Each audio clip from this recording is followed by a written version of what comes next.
asleep last time, guys. It wasn't a big deal. Everybody gets one. I say, but I did tell everybody an hour and a half before I fell asleep that I had like 40 minutes. You did. Yeah. You did warn us. Yeah, that you were tired as fuck, so yeah. I just remember waking up and I was like, all right, guys, gotta go. Click. Yeah, so Sean went over to the blacksmith. I remember that. And- He pirouetted his way over to the blacksmith because Edmund was playing a song. Yeah, and then he pulled like a weapon off the fire that the guy like left just fucking melting in the coals. Yeah, I'm just getting the tokens dropped back on the map, and I'm just drawing the forge in again in shitty black scribble, and I'll put Lunaris over there. Nice, and just a heads up, guys, we are back to stream in Caspian, so we are up and running as of now. Hello, everybody. Nice. Long time no Hello. see.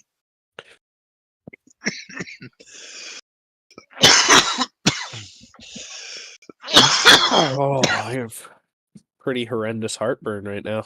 It's just lovely. I just downed a whole fucking mouthful of Dick. acid, and now I'm drinking a coffee. Dick. To fucking put on. I can top hear of it. myself again! Oh! Yeah, because you're yelling dick while I'm talking. Yeah. Fucking moron. His exact thing was, don't do anything you guys would normally I'm like trying to tell Ben about heartburn. He's like, dick! I can hear myself. I can hear myself. Fix it. Dick! Do better. DC's 12 for doing better. That's true though. If it's I enjoyed we're that. on Thank you. stream, that it's kind of shitty that it's echoing. But I don't know how else to. I don't know how to fix any of that. I do. Do better. Okay, so who was smoking the hookah with Imogen and Scrog? Was it Davos? Yeah. Yes. All right, so they're all over there in the corner smoking the hookah. And then That's good Edmund shit. played a fucking ballad before this, just a rock show. What did you play? Whoever's the asshole that marked all the black on the forge, you should stop that. I did it to let everyone know where it is because it's not there. Stop it. Get Oh some my help. god, you guys are just having a straight up fucking issue. Marital issues. Yeah, you're like, Just fucking get it over. Don't you? Oh, we were in the same room for more than 5 minutes at a time, like once this year. So now all we're gonna do is yell at each other till 2024. That's funny as fuck. You know what I smell? Bitch. All right, tell you what. I thought you were about to say. I already Derek, thought you told us. Jesus fuck. You know what I smell? Bitch. Dick. Alright, I'm done, I promise. Exactly. I'm gonna drink my coffee. There, I wrote forge. Is that better? Can you put an apostrophe before, like, in between the R and the G? Put it in between the R. Yeah, 4G. Or I gay? like that. Hey! Oh, it didn't work. Little bit of a forgay. How gay are you? I'm 4G. Anyways, continue. Or gay And then as soon as he continues, dick.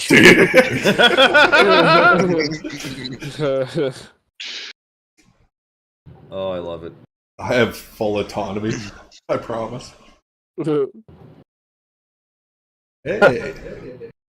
All right, so Just that a little token pop that and I cold just dropped, drops, right? that'll be fucking Yargling or whatever his name is. There you go. So Lunaris is over there geeking out with the Forge Master. You three are smoking hookahs. As far as I know, Boyan and Polly are just chatting in the corner while Edmund... Actually, you did a duet with her, didn't you, Edmund? Yes, I did. Yeah, you guys did dueling banjos. So, yeah, I don't know, like, where do you want to start? Do you want me to just let you interact with the room, or... Alright, so Scrog's waking up. Yeah, he just hit that fucking bong too fucking hard. You know what I mean? Greened out his bad. Wakes up and he's like, oh, you know who'd be a great person to ask? And I reach in my bag and I pull out my fucking Scrog notes. And I'm like, I wrote down that mixture for stimulants. I bet you Imogen can help me find those. Score. I can run you through what happened last time if anybody wants to, by the way. I would, if it is I anything, actually, yeah, it's a big deal. It's like her speech. I can't remember. Oh yeah, she said she's gonna give us the teleporter ring, but it'll take what 3 months to get ready. Yeah, I'll run you through it again. There's Yeah. shit involved. Let me find my notes here. all right. Well, can we retcon then after she's done with her speech about being able to get magical, fucking awesome shit? I want to take her my dragon scales and my magical fur, and see if she can make me a like a chest piece or something out of it, or have a chest piece made for me. All right, all right. 4K? Forget. No, I need a taller. Je So m'appelle what happened Jean. last time? She gave you that she had gathered up the room together. Everybody kind of fucked around for a little bit, had some drinks, and everybody sat down. And she brought the meeting to order by summoning this podium that grew out of the ground. She went over the fact that she confirmed they are making weapons for the lizard folk. That guy standing over by the forge there, Yagel the Younger, he's the main smith, or just Yagel Younger, not the Younger. It's not honorary, it's just his name. But he's the solely responsible for making all the weapons, because he's the only smith they can get all the way out here in Karam Warren. And so he's over there working away, even through the meeting. And then she brought Polly up, and she gave him a pat on the back in front of everybody because he got the shit beat out of him by Rictus, and he never retaliated. He just took it in stride and acted in the interest of the faction. So they all gave him a fucking 3 cheers. Held him up as a shining example of how to be a good member of the Enclave. She reviewed the fact that there's 20 out of the mine workers are actually moles that are working for them. Out of the 200 or so mine workers that exist, 20 of them are moles for the Enclave. And she went over their progress in trying to foment rebellion among the other workers, and they have a 33% acceptance rate among the workers. And then the meeting ended in an argument amongst the crowd of how best to make use of the saboteurs. Honky, repeat what he just said. I heard you talking, Honky, but you're super quiet, and I decided I would just chow fucking through it. Yeah. I tried to say powder, and then I started saying chowder, and I ended up combining both of the words into some new fucking third word. Powder and shower, yeah. I just chowdered my way through it. So those were the 4 topics that were discussed, and then everybody kind of started fucking about, and Lunaris went over and started talking to the Forge man. Yeah, I think it was there was a large consensus that the fucking town, or the group wanted to go in 3 or 4 different directions, and nobody was taking charge, and Boan was just losing her cool. Yep. And one of you rolled a high enough insight that you basically figured that there's probably a way to end this conflict peacefully if you're tactful enough. And the best plan that was brought forth at the meeting by one of the participants was somebody shouted up from the crowd, "Hey, why don't we try and do a Scooby-Doo thing where we pretend we try and trick the Zentarim into thinking that they're pissing off their gods by ripping up this mine, and they'll just leave of their own initiative." That was one thing that somebody suggested, and Boan was like, "Hey, let's talk about that." And then she started talking to Polly about it. Now they're up chatting about that plan, about by where the podium was, and yous are all socializing. Wasn't that Ben's idea? Maybe.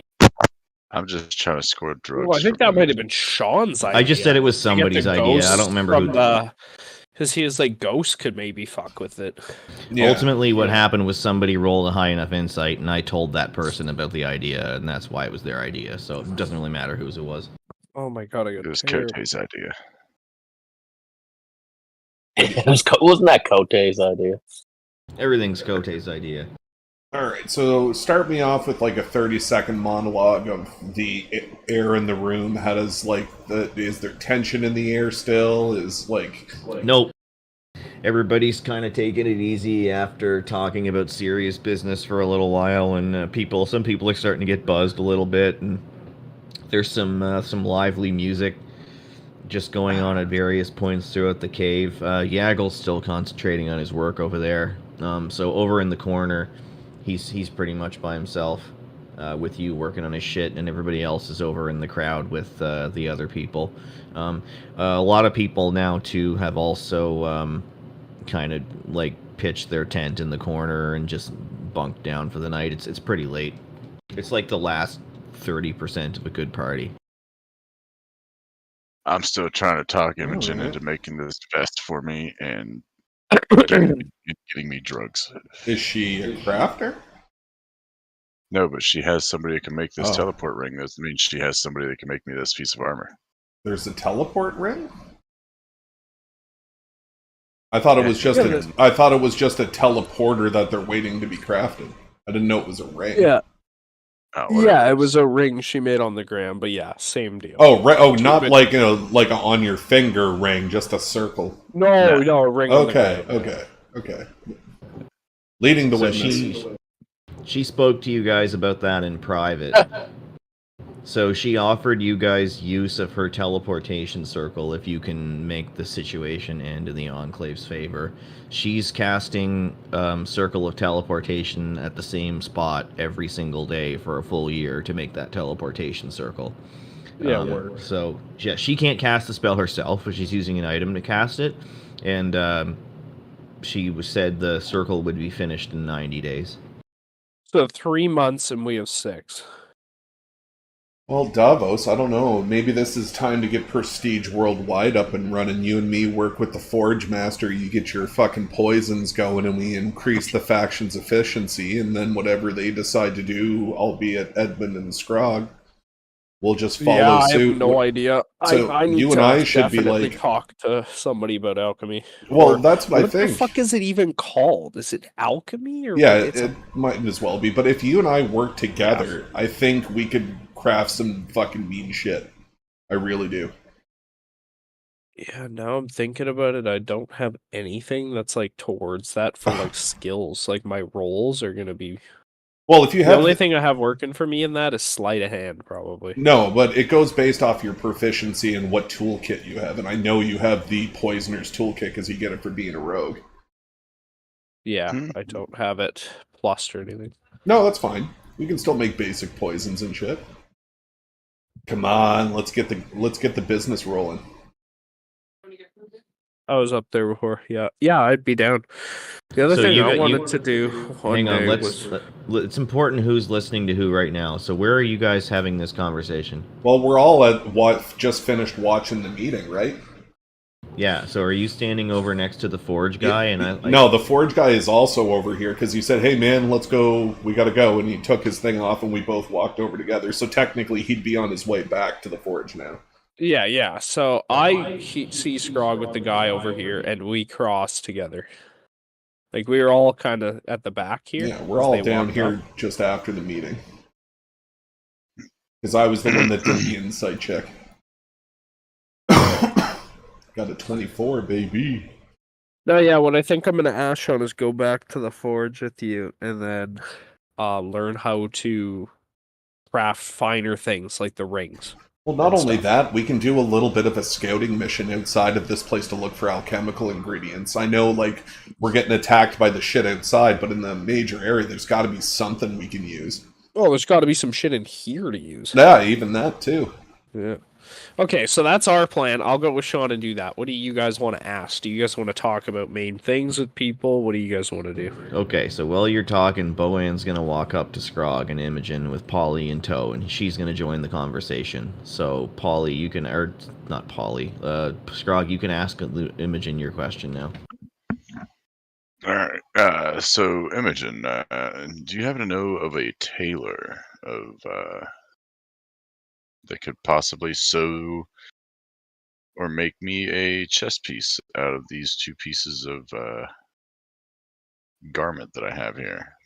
And I'm gonna pull out my 9 yards of thermal, whatever the fuck it's called. What is it? It was Gore-Tex. thermal pelt, but I don't see it in my inventory anymore. Along with my dragon. Just let me know where you got it and what it is. I got it from killing the bugbear on Garlic Island when Sean was still the DM.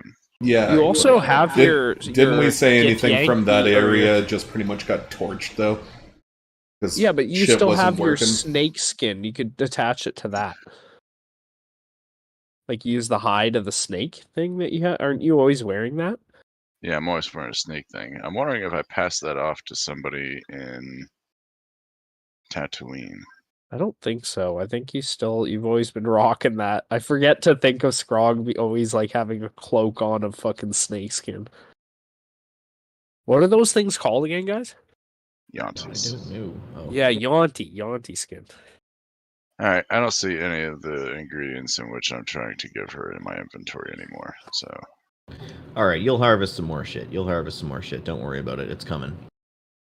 That's upsetting, though. I had those dragon scales in that for that exact reason. Yeah, I got dragon some. Scale. He did Dragon have scale mail. Well, Yeah, that'd actually be fucking epic. let's just say you ask your question anyway, not realizing that you don't have the stuff. So Imogen will talk back to you, and she'll be like, "Oh, thank you for thinking of me, dearie. I was so flattered when you and your friends came into my pub that one time. I hope you'll come back soon. By the way, I think you need to be looking for the services of an armorer, dearie.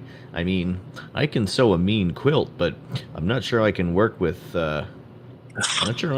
anything like that. You might be best talking to Polly or Hackmeat." Thank you. So one last question before we part ways. I'm gonna look around, you know what I mean? And I'm gonna pull my notepad out and be like, do you know where I can find these at? And it's the herbal components for stimulants. There's gotta be some pretty good Methamphetamine. crafts on the sun. Yeah, pretty much just natural meth. Okay, what are you asking her, and where are you getting it from? Okay, so remember when we were on the boat and I had those herbs and I ate them and they gave me like fucking they got rid of my exhaustion. coca leaf. Yeah, Coca leaf. leaf. Cocoa leaf. Okay. But there was 2 other ones. I have the note somewhere. It's in notes. Good place for it to be.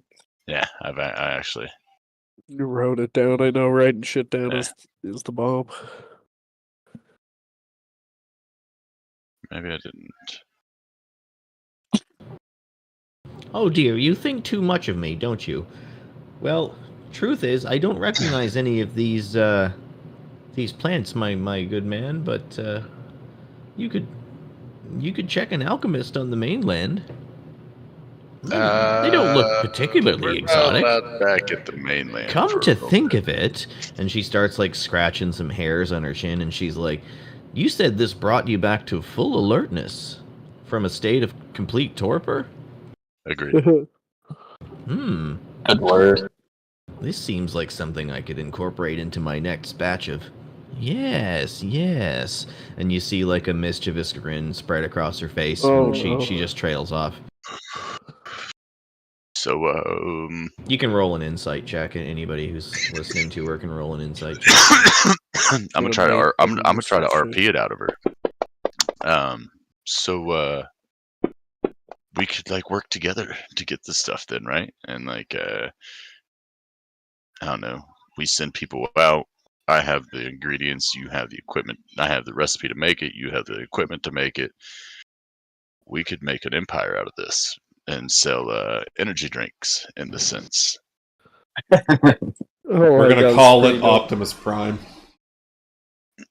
It's just called Scrog instead of Slurm. It's just Scrog. Oh, speaking of Optimus Prime, I gotta jump in while you roll these checks and tell you something that made me laugh my tits off today. For no particular reason that's important, I heard the word Pulitzer, like a Pulitzer Prize, and I was like, dude, that's what they should have called the Fleshlight. The Pulitzer? Pulitzer. Like Pole? That would be like the best Wow. name for a male pleasuring device. Politzer. The Pulitzer. It would be Pull, but all right. Ooh. I was thinking like a pole. You know what I mean? Like your pole. Oh, I see. Now Pulitzer, because it's already spelled that. So Davos and Lunaris, because you're pretty good at... well, Lunaris, you're just a pretty smart guy. But Davos, you've been through the drinker lifestyle through and through, and you know how to read people. And you realize that Imogen's kind of like thinking of a sort of vodka and Red Bull situation where she can make a stimulating tonic for her clients. They can stay and drink longer. And she's intrigued by the prospect of this thing that Scrog's talking about. So she'll tell back to you, Scrog, like, "Well, sweetie, I don't know what this plant is, but if it does what you say it does, I mean, could come up with a decent tonic for the nerves. Just the thing for mid-bender pick-me-up. How does it taste? Like shit. Well, that's a problem, isn't it? I also literally just ate probably like 5 doses worth of leaves at the exact same time, so. I mean, I'm sure it wouldn't be a problem for you or I, right? And she elbows you in the ribs. You realize she's talking about the fact that you're both orcs with a hardy constitution that could probably eat a rotting corpse and not worry too much about it. But some of our more genteel patrons might prefer something with a more refined palate, don't you think? Can we make it taste good? Oh, I'm sure we could. I'm sure we could extract the oil and then just put it into sugars or some kind of powder. So she puts her hand up on your shoulder, and she takes a big drag off the hookah, and she's like, "Well, let's put a stopper in it for now, shall we? But come see me in my establishment, and we'll talk about it some more, and I can invite my brewmaster." All right. So I lied. There's one last question. Do you think there's any fish in this mystical pond of yours? Pond? Yeah. Does that know what that is right there in the center? On the map? Yeah, we're living in a donut. Oh, sweetie, this is well, it's not really my area, of course, but I think this is from an underground spring. Fish? Your guess is as good as mine, but and she looks at the very still, very clear, very cold water and goes, doesn't look like there's any fish. I'm going to pull out my fishing pole. Before pulling out your fishing pole, you survey the... A euphemism. Yeah. You survey the room once more. What I'll say about the room that isn't evident from the map makes it look like that pool in the middle is like sunken.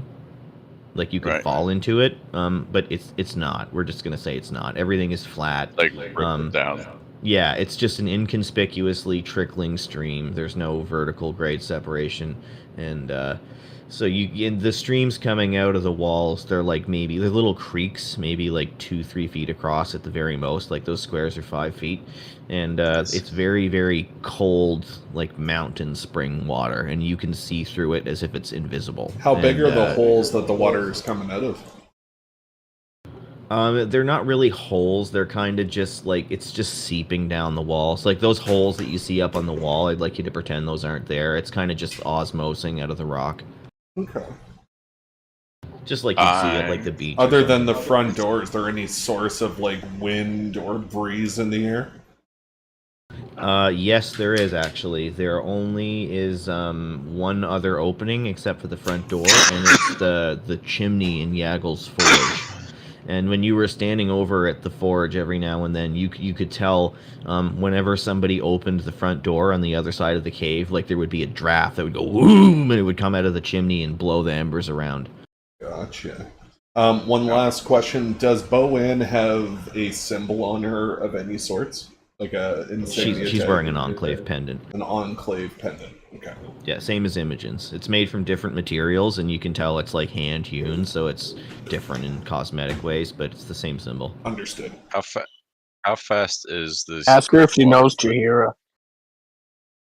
Jahira. Don't do that. How fast is the water moving on the in these creek beds? There's no obvious motion. You actually find yourself wondering where it fucking drains. What does it say? Does the water seem to be feeding from the walls into the pool, or is it feeding from the pool into the It's walls? feeding into the pool. How deep is the pool? It's like maybe 2 feet. Oh, okay. Hang on a second. I have something I wanted to fill up. What was that? Did I grab a barrel? He wrote a song about bomb defusal. Don't do that, guys.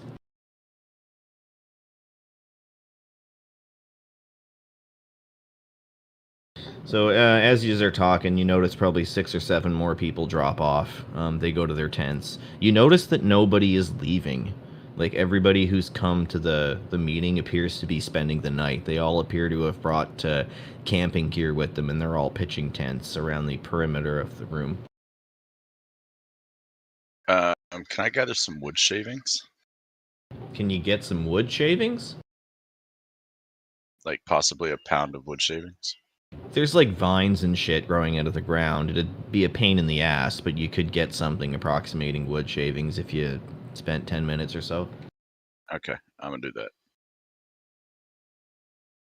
Alright, Scrog goes off and finds a kind of a thick, gnarly, vinous plant growing out of the ground and starts to rend little chips off of it. Do you do this out in the open, or are you, like, inconspicuous about it? I'm perfectly fine with doing what I'm doing out in the open. Alright. Scrog wanders off. Imogen will bid you a nominal greeting on your way across the stream. She'll be like, "Oh, well, hope to see you in my pub soon, my ropey friend." If this goes okay, we'll be seeing each other very soon. I very much look forward to that. Then you see Boann look at Imogen and be like, "Making some new business deals, are we?" Alright, so Scrog's gonna be over there for a while, slicing up some wood for reasons unknown. So yeah, I don't know how to mess Edmund will take a hit of hookah and look at Scrog and be like, "Dude, you should, you could totally hit that." Nah, we already tried that, man. She's got a husband. It's 2020. I forget. Scrog and Renaris both tried This to do hookah. that. All right. This hookah is it's pretty strong.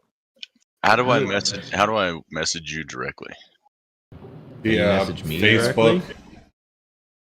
Oh yeah, I'll just do that. Duh. I'm sure Scrog's got a tablet. I was gonna do it through if you can't figure it out Orcfinder.com. on Fantasy I'm just Grounds, I'd just Discord it. text. If you're talking to somebody apart from me, you can just right-click their portrait in Fantasy Grounds and hit Whisper.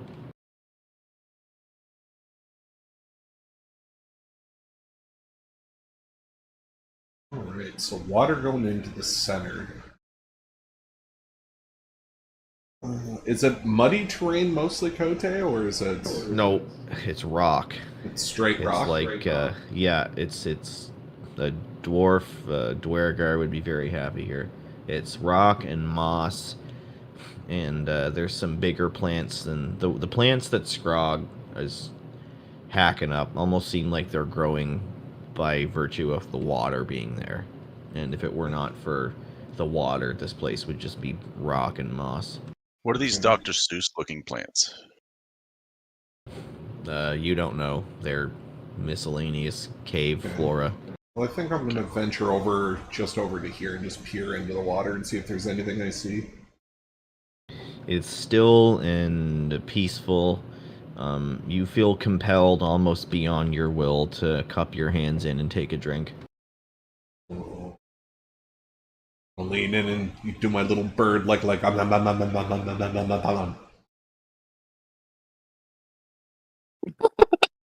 Do you drink the water, or do you just make that noise? It's like slicing through water with a knife because my beak is so sharp. You drink some of the water. It's the best water you've ever tasted. It's not only is it crisp and clean, but it has that slight like mineral weight to it, where it's just a little more satisfying than distilled water. Very, very good. Hey, Scrog, would this be okay to mix in with your drink? Yeah, I was actually already looking at that. Do you have a vessel in which you could bring me a cup of that? I think so. Let me have a look here. All right, I'm going to bottle up a serving of water. Bring me a drink, bitch. As you guys are yelling this back over to each other, Polly looks over at you guys, and he's just like, "Oh, my friends, never stopping with the hustle culture. Don't ever change, guys." I was going to give him a nod and a smile. He gives you finger guns. So I don't see anything interesting underneath the water at all? No, there's no wildlife. There's no, like, fish or minnows or crustaceans or anything like that. It just looks like a Zen rock garden underwater. There's some little kind of, like, seaweed-looking shit growing off some of the rocks. Some of the rocks have, like, a kind of moss on them. It's just waving gently. No in the visible almost non-existent openings or current. anything? No. Okay, good. Okay. I'm actually feeling pretty relaxed just thinking about the description of this pool. It's very nice. I'd like to stand in it. I would also like to stand in it. Feels like a trap. All right. I'm going to go probably Feels hobble like a my trap. way back over to the forge here and see what's going on. Hey, bring me my water. I did. You have it. Shut face. I got it. Yes, Massa. I get you water, Massa. I think it'd probably work well. Throw a little sugar in that and mix it in. Demonetized.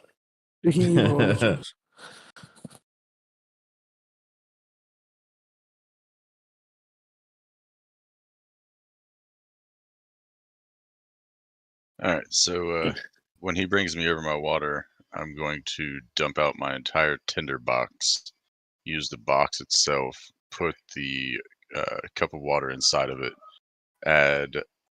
reach into my bag of holding, pull out the barrel of gunpowder that I have, get 2 big scoops of it, add it to the water. Okay, you now have gunpowder water.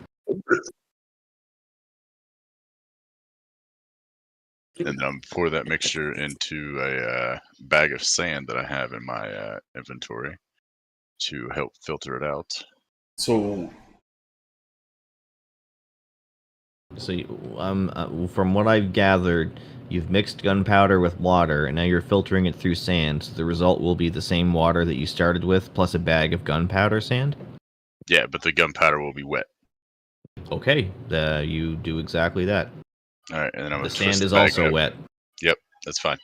I'm gonna twist the bag up, mush it around real good, and put it inside the tinder box and close it. Okay. You can adjust your inventory to read whatever you think describes that item best. 4K?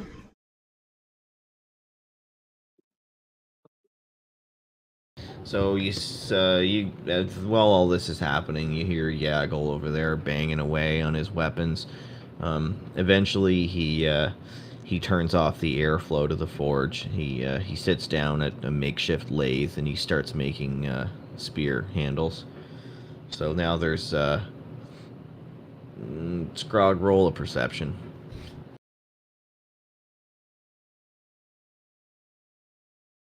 See that I don't give a fuck. I'm in the middle of making stuff. You realize that with what he's now started to do, he's producing wood chips.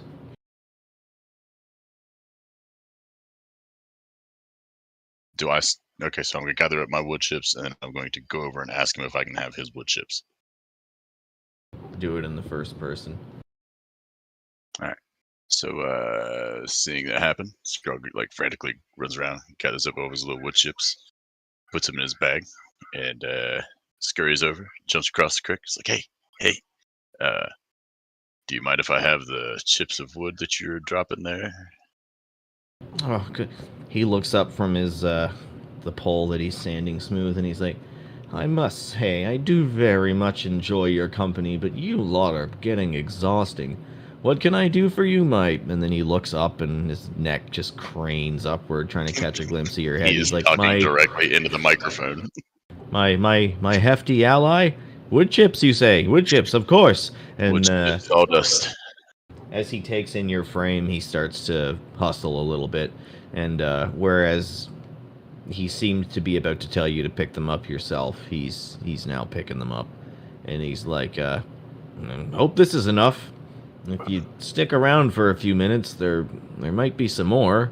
Or you can, and he looks over at you too, Lunaris. He's like, you guys can help if you like. Have you ever turned spear shafts before? Only when he asks me nicely. I've run Yeah. a few shafts in my day. Yeah, I'll hop in there. I'll be like, let's go. I was going to kind of like look to my back where there's 20 fucking javelins hanging off my back. Like, meh, a few. You teach So me he that, I'll hands you teach the you the wood chips. finer art of sand melting. So, Scrog, you get your wood chips. Lunaris, he shows you the little rig he's working on, which is basically this gizmo where he jams the spear hole. He jams the spear pole through a little hole that he made in a block that's fixed to the ground. Then he's got like 2 strings wrapped around it, and the strings go down to a pedal, and he's like pressing the pedal up and down, and it's rolling the spear really fast back and forth, and he's like holding a tool up against it to like, take material off. Kind of like a bevel? A rudimentary vertical. It's a lathe, basically. It's Okay. like a lathe combined with a sewing machine table. Neat. So yeah, he sets you down at it, and he puts the pole in your hands, and he's like, "Now, first, I'll start doing. I'll pump it for you. No homo, no homo." And he puts his foot on the pedal, and he's like, "All you have to do is hold the tool steady." Well, You just hold the tool steady. I'll do all the pumping. Good. Yeah, you hold the tool, and I'll pump it. So if you want to try and hold it steady, you can make a dexterity check. Oh, fuck. Sucks. Make it sleight of hand if you have sleight of hand. I think that's even worse. pretty birdie. Oh man. All right, so the poles start spinning back and forth. You start taking material off. Shavings are flying. Eventually, you finish it, and it comes out like a little corkscrewed. But he's like, "Not bad for a beginner. Not bad.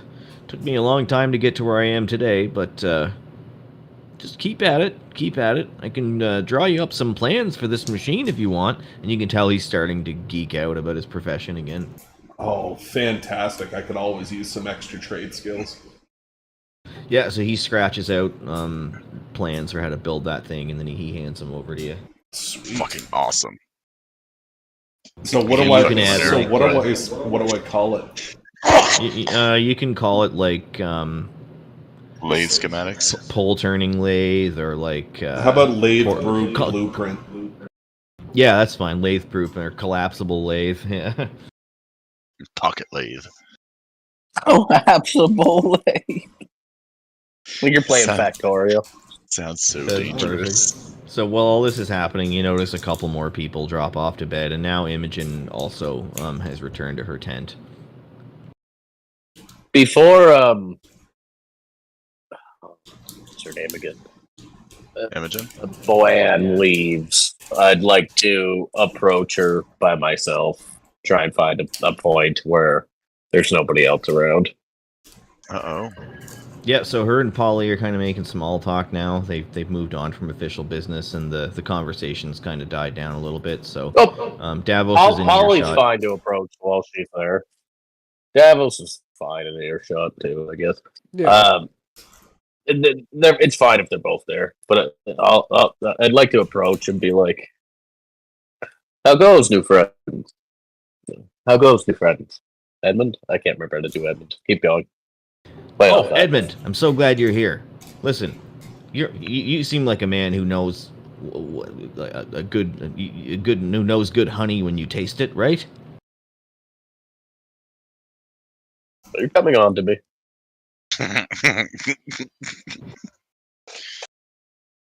It's working if you are. He goes, Not this time, but when you were playing that duet with Boann earlier, I started to get a little sweaty.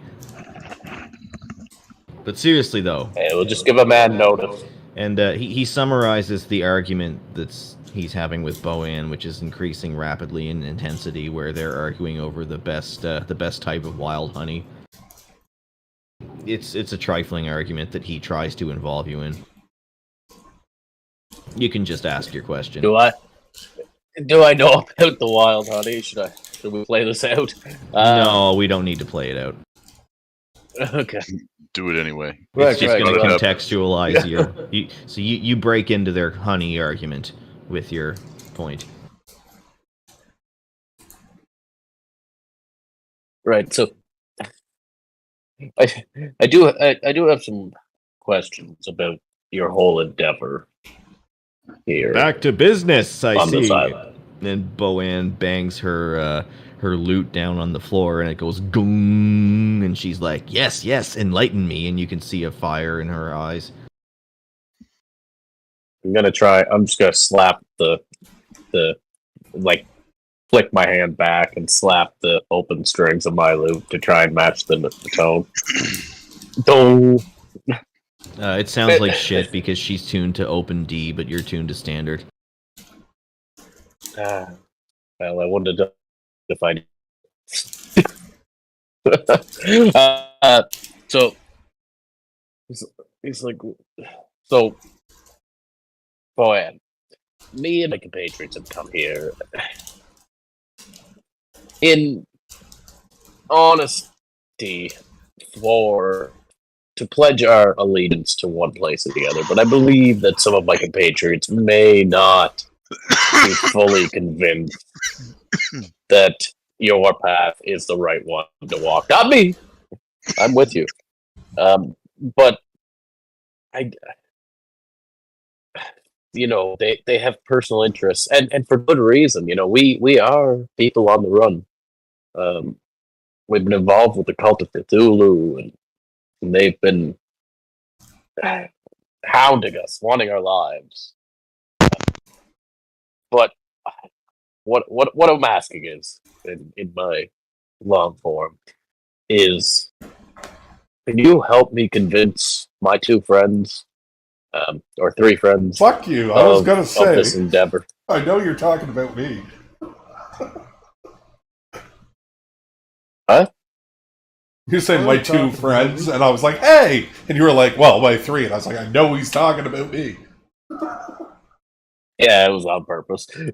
Limaris can't hear you. He's busy turning poles. Yeah.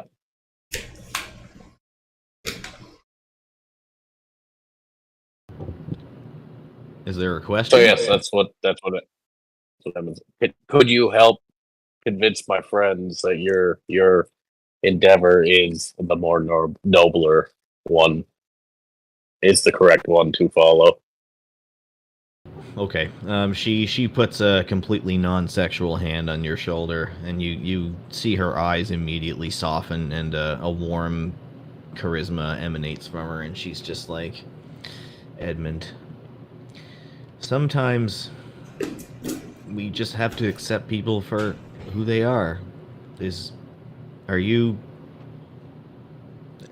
speaking of the large one? All of them. Look at them all. All of There's an insane bird. There's an angry orc, and there's a drow from the Underdark. Well, Davos is These right are my there, friends. So, like, who she's asking? Who do you need help convincing? I'm gonna say I don't need help to be convinced. I think going along with this route is gonna get us a lot more of what we need to keep this town intact that we once owned, and be still able to get to the mainland. I'm good with this plan. Okay, well, those other two then. Boann looks at you and goes, sometimes people just don't want to believe the worst. And unfortunately, if your friends are too worried about the pleasures of the day, it's very difficult to convince someone that the world is ending. and her eyes kind of go down to her shoes, and she's you can tell that she gets put in this position very regularly as a person of leadership in the guild or the enclave. And you see her kind of soul searching a little bit, and she looks over past the water at Scrog, and you can see her kind of chewing on your question. Okay, well, I do have another that I would request. The Pasha, the town security. What do you think of this one? Who is Pasha? It's Pasha, right? The big orc. She's asking you this. Are you asking? Oh, big orc. After she asks that, Polly pipes up and cuts you off, and Polly goes, "Oh, come! Surely you remember the chap with the earrings. You know, the one that never speaks." And you can see that he's afraid just talking about him. And she goes, "Well, I'm sorry. I'm afraid I don't really know who that is. You must understand, I can't stray far from the cave, as I have to mind the teleportation circle, and I try to keep my awareness of affairs at a very high level, and I think you may be better off asking Polly, but his opinion is clearly very strong on this subject. You can roll an insight check." Polly's still chirping away about how creepy he finds Pasha. You can't tell whether she's actually telling the truth about not knowing him, or whether she's just trying to maintain neutrality, or you're not sure. But yeah, Pasha's there. Polly's chirping about him over there, and it's pretty clear that Polly thinks he's like a soulless sociopathic goon. So, if the situation comes to blows and blood has to be spilt, actually, speaking on that, what of these lizard folk? How do they work for you? Do they spill blood? Do they destroy the boats that are going, or just take their goods? Seems antithetical to your causes or your creed. Well, the enemy of my enemy is my friend Edmund. The lizard folk, I mean, sure, they're technically, a lot of people look on them as evil, but I mean, when you have beasts of limited intelligence, I mean, all they can really do is ensure their own survival, and to the enlightened races, that can appear as immoral, brutal tyranny, but truly they don't understand. And we do believe there's a way to civilize the lesser races, and joining together against a common enemy is the first step in doing that. Our alliance with them has gone very well. I mean, we can't communicate in a traditional way, but we have certain arbiters of that sort of thing in the Enclave that can help us out with this. And honestly, this was brokered far above my head, but it's proved to yield great results. They want the same things we do.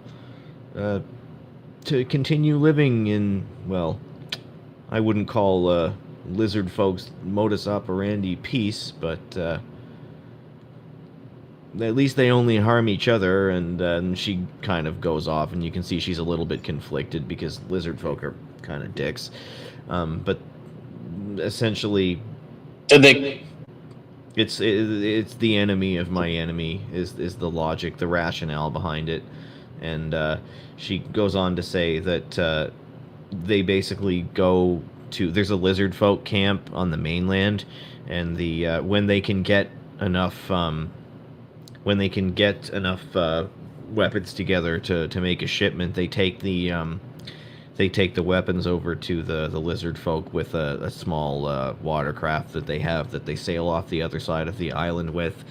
They smuggle them onto the mainland by night to the lizard folk camp, and the lizard folk have learned to use they've learned like basic seafaring and navigation, and the only way that they actually help is by basically being guerrilla terrorists on the water and attacking the boats. Do they She murder goes on to while say they're doing that it? she goes on to confirm that there's no lizard folk on Kaer Morhen. Scar's got so many questions, but he's so far away. I'm going to seductively get this man a drink of water while he's like leaning over top of Lunaris, helping him work that shaft. Nice, good. Work the So shaft. as Boan's telling you about this whole sequence of events, you detect an underlying current of like. Well, actually, roll an insight, and I'll tell you what you detect. Bananas. Proficient, but Bananas. somehow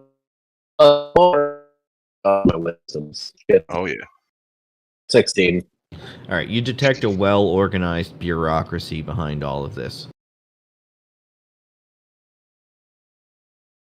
So, Boanna, these things often we've been around the block, me and my friends. And I've noticed these things generally end in a lot of bloodshed. Would you be okay with that? That's really not what we want, Edmund. I mean, That's not what I want either. you've been here long enough, and you've seen the type of people that are working in the mine.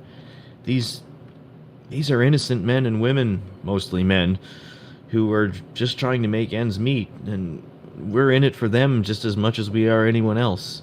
We're in it for the Zentari, Edmund. They know not what they do. They will not listen, and their leader's a sociopath or a masochist. Yeah. He's a sadist. Yeah. Sadist, that's the he word. likes causing the pain. Yeah, wrong word, but yes, sadist. On the subject of Rictus, yes, he is a misguided soul, and she looks down solemnly. And you can tell, although she doesn't know who Pasha is, she's well acquainted with Rictus and his legacy of terror. His psycho shit. I guess I'm gonna say we'll talk again later. Once we check out a few things in town and figure out what position we can take and what Can will I better see suit this the moment. conversation going on? You can see it, but you can't hear it. Right. Yeah. She'll go... oh, sorry, go ahead. Yeah, I'm also just gonna say, like, thank you for having us here tonight, and it's a nice meeting spot, and I would love to be part of this group to keep Kaer Morhen safe while we travel abroad, figuring out our extended problems in other regions. I'm just going to head over to the blacksmith. I have a little bit of business over there, and I'm going to take my leave. Oh, we're honored to receive your company. Please understand that we would like nothing more than to have you stay and return here for all of your time in Kaer Morhen. We just ask that you please refrain from drawing attention to yourself as you come and go, as we know that the Zentarim are hunting us as we speak. Yeah, I'll just only tell got her 3 more questions. we'll be careful and sorry. stick to the same stated structure of plan you guys have right now, and not go about and change things too much without consulting you. Right on. As you finish up that conversation, you notice Polly is following you over to where Yagel is, and now it's just Edmund left with Boan. Okay. So you're going over to the smithy area? Very quickly. Yeah. Yeah, I am. All right. Yeah, let's give Edmund a minute then. Yep. Yeah, I'll be quick. Rapid fire. Do you know anything about the House Davenport in whatever the name of the Dragonborn lands are? She's gonna roll a history check.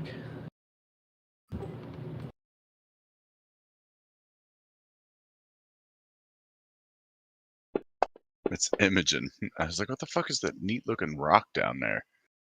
It's Imogen's token. That neat looking rocks, Imogen. She goes, oh, the Davenport, did you say? I haven't heard the name, but it definitely sounds like a name from the aristocracy. Maybe from the east, yes? Believe so. So you wouldn't have any connection with any. If you come across any connection with them to this, please let us know. Could be related, could be nothing.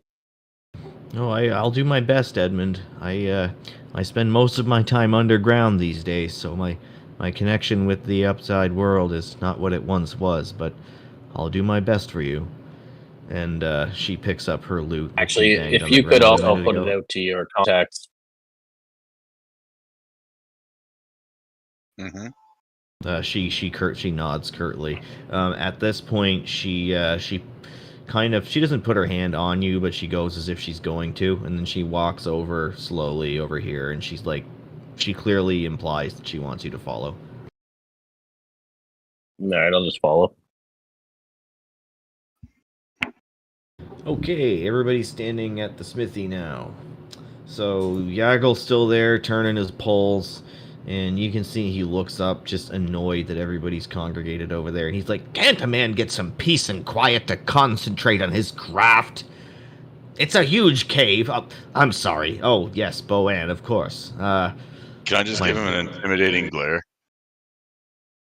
Yes, you can give him an intimidating glare. You can roll for it.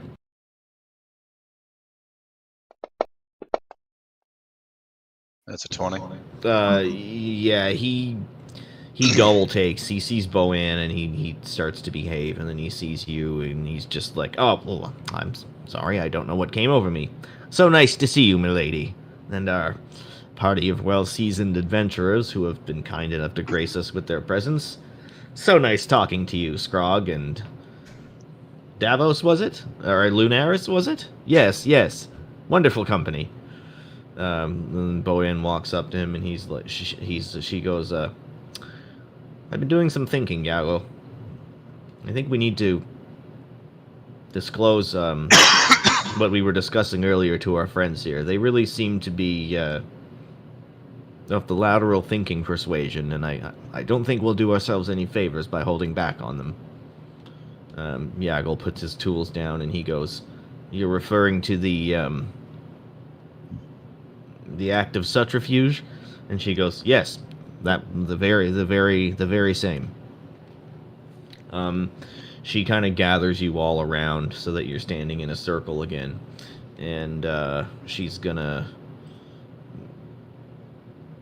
take pivot. Give some exposition here. Oh yeah. So I don't rush through this. I'm gonna go take a quick piss and dispel the sense of urgency. Okay. Yeah. Yeah, Davos. I was thinking we set up shop with this guy and get in good on the crafting. Yeah, well, I'm gonna ask him about jewelry and stuff, and then we also need to start tracking down some gems, hopefully in the mine. Caleb, have you picked up what I'm doing yet? Diamonds would be a good idea. Yeah, any sort of gem, Not honestly, sure that that can hold a magic spell on it or something. Or is You're it making a crafting item ball. for a spell? So I'm gonna take the sawdust and the wet gunpowder and sand, and I'm gonna let the wet gunpowder and sand sit for a couple days so it'll sweat. And then I'm gonna take it and add it to the gunpowder. Oh, you're gonna make nitro. And add it to the sawdust. But what I was thinking is making like poison vials for you, and you just fill them up. That would be dope. I'd be really cool with that. At this point, Scrog doesn't care which side we're on. He just wants to see the means to the end. That's like, it. Honestly, honestly, Honky, I want to make that set of armor for you. I'm drawing up plans in my mind on how to make it for you. Because remember, I got all the dragon bones and the blood and stuff, so we can make like a Yonti dragon fucking heavy plate that you probably never wear. Right. Make cloth armor. You can wear cloth armor. If it's enchanted, it can give stuff. Well, that's why I was going to wear. That's why I was going to wear the dragon mail, dragon scale mail, is because it's heavy armor, but it classes down one class when you put it on, so it's medium armor. So I don't get any restrictions How is that? wearing. Where does this look it come? Look it up. Dragon Look scale. it up in Fantasy Grounds and see it exists. Don't matter if it exists in books. No. It's on the it's in the D&D books. Okay. What's it called? Dragon scale mail. And it's in Fantasy Grounds. Oh, I don't know how to look things up. Yeah, Fancy. it's great when we can haul off stuff, but it's really hard to implement in game if it doesn't exist in the game already. And the Dungeon Master's Guide? But remember, it's not even a dragon fucking scales that you have, it's wyvern scales, isn't it? Which is completely different. I think we went over this last time. Yeah, it would be. No, Task complete. I don't the think we green killed the dragon. dragon. It was a young green dragon. No, It's the that was a green dragon, but the fucking big thing that he got the scales off originally was in a previous fight in Tatooine. Yeah, we gave him some of the scales, didn't we? I don't know. I think we did. I know he has wyvern scales. I don't know. I don't know what he's trying to use. Wyvern. We don't even have wyvern anything in the books. Should be, because that's kind of where we got it. When I looked under items, there's nothing made with wyvern. Oh, you mean in there? I thought you meant here. So yeah, that'll be something for Kote to cook up if it's possible. Yeah, I'm listening. What's you talking about the dragon scales? Mm-hmm. I think I told you at the time what you can do with those, but I can remind you if you need me to. Sure.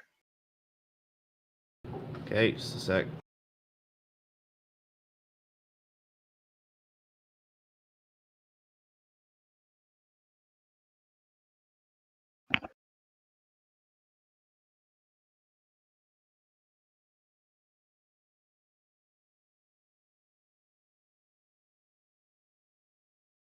If it's going to be clothing you want made, there's nothing we can really do to help you. Right. What are they called? I had wyvern scales, is what they were, but I don't see any type of items in the thing that are even listed under wyvern. Probably not. I think you guys fought a young green dragon. Yeah, and I think Davos is the one with the scales. Right, that's from a different have a little bit of those. These are from the wyverns that we fought outside of Fisker's house. Yeah. Check your So that's inventory. not dragon. Yeah, it's Wyvern not is dragon at all, yeah. Oh, let's see. If you're talking, I'm only caring about the stuff. Well, I only necessarily know what to do with the stuff that I gave you. So what I gave you was the young green dragon. Scales and both.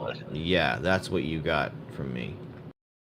Okay. The other stuff will have to be done on a case-by-case basis. Copy. So, after you guys get gathered around here, and Boann has you standing in a circle, and she's gonna return the subject to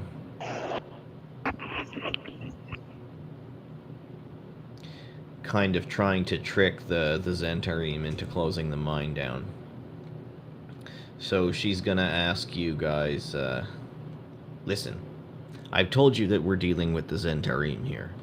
And knowledge is the best way that we can turn this situation to our advantage. How much do you know about the Zentarim? And she looks around the group. You can all roll histories. I believe I already rolled another Zentarim and I just had heard about them and that was it. You can roll it again. Alright.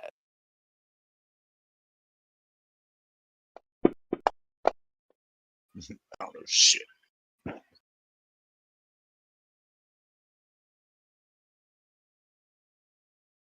know the absolute nothings. I have to start competing with Baldur's Gate with these skill checks. That's what I'm talking about. I like that.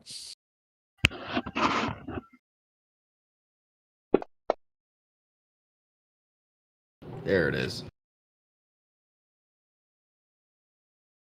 Nailed it.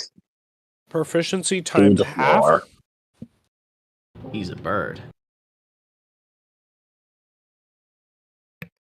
Yeah. Oh, there's a Braden. Like that. What out, dude? Ow! Oh! Just bashed my eye. Anybody else want a history check? Where's the stream, Sean? It should be on YouTube. I can Yeah, just stream it. I'll check his YouTube stream. Yeah, do it. You get to see my pretty face. That's true. Oh, It's God! so hot. What are we doing history, you said, Koto? Yep. The Fortigay. I suck at history. All right. What, now am that I we doing know, history too? You're all standing there, yeah. Mine's terrible. None of you know anything about the Zentarim other than what you already know. Nice. So she goes on to explain to you that the Zentarim are an ancient organization going back to ancient times, hence the term ancient organization. God, you're an idiot, Kote. What the fuck? They basically were started in order to worship a particular god. And she says to you that the Zentarim almost have what's kind of like a state religion in a way. And they basically have to it's the nominal state that a member of the Zentarim is a worshipper of Bane, which is you know that Bane is an evil god, but you don't know much more than that until you roll a religion check. Oh, mine's really bad as well. Let's go. Nice 20. Hell yeah. Yeah. We're all doing pretty bad. It's alright as long as one person gets some knowledge, you know? Aw, pork chop, you're a peach. Thanks, man. I appreciate that. That made my day.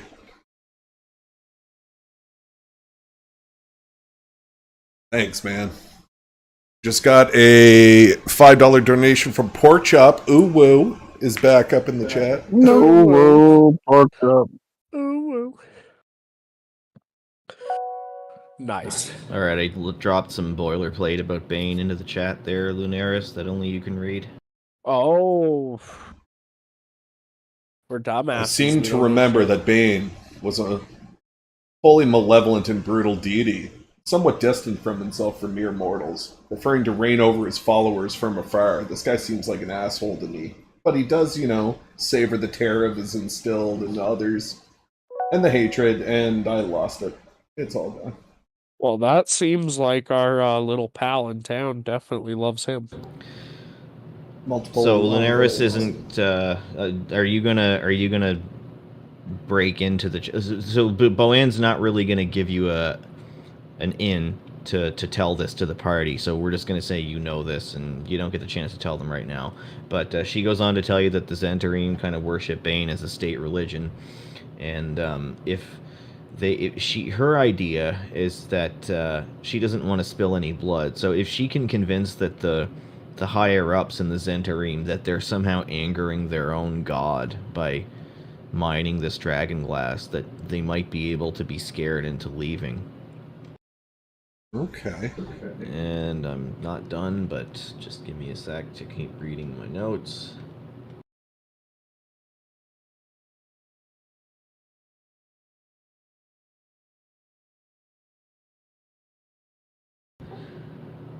Okay.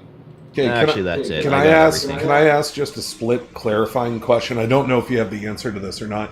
What year is it now? Because it says a return to life in 1372. What is the date today? Like how long ago was that? We're not looking at the lore with that level of granularity. Just ignore it. So it's much later, much before. Yeah, that's in the old days. That's, Old Testament that's stuff. when that was. Yeah, that's a long time. It's ancient history. Okay. So, Boan then says, she reaches her hand out to Polly and she goes, Polly, give me those things that you found last week that the men returned. And he goes, oh, that Yagle has them. He was studying them. Remember? Oh, yes, of course. Yagle, The idols, please. And Yagle reaches into his pocket, and he pulls out a big pile, probably 7 or 8, of these, they almost look like the Emerald Enclave pendants. So they're like to be worn around the neck, but the string is a little bit longer on these, almost like they're intended to be concealed inside the clothing. And instead of the Emerald Enclave symbol on them, there is like it basically looks like a black handprint. And it's like, you know, when you have like a kid and they put their hand in a circle of clay to make a handprint or whatever, and then it's like a medallion, it's like that. Only the hand is like painted black, and it's like gaunt and skinny. And who does that belong to, sorry? Huh? Who does that belong to? Sorry, I missed that part. Like, who has this hand? Yagle pulls them out of his pocket. Oh. Boan thought Polly had them, but... And Yagle, these are the artifacts that they're kind of looking at. Yep. Okay. So he hands them out to you guys, and you each get one, because there's a ton of them. And you can see they're like crudely carved wooden pendants that have this black hand painted on them. And she goes, "This is the symbol of Bane. We found these when our men inside the mine infiltrated the administrative headquarters. If there aren't any active worshippers of Bane in the Zentarim administration that's running the mine, they're sure doing a good job of faking it. I think we can use this against them. Scare them away." Okay. And at this point, she says, "I also need you to take a look at these other idols, because I don't recognize them." And Yagle hands out a couple more, but this time he only has 2 of them. So he gives one to Lunaris, and he gives one to Davos, and he says, "I need you to take a look at these, and tell me if you know what they are." So you guys can both roll history or religion check on those, and then I'll describe them to you. Religion.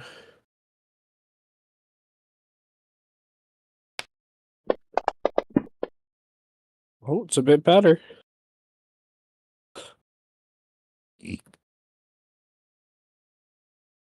So the symbol this time is a skull, and on the background of the skull is like a cracked radiation. It's like cracks radiating from the middle, almost like a sunburst of cracks around the skull. You recognize it to be some flavor of evil in the same vein as Bane, but you don't know whether it's you also know that it's probably one particular god that this refers to, but you don't know who it is. Oh, okay.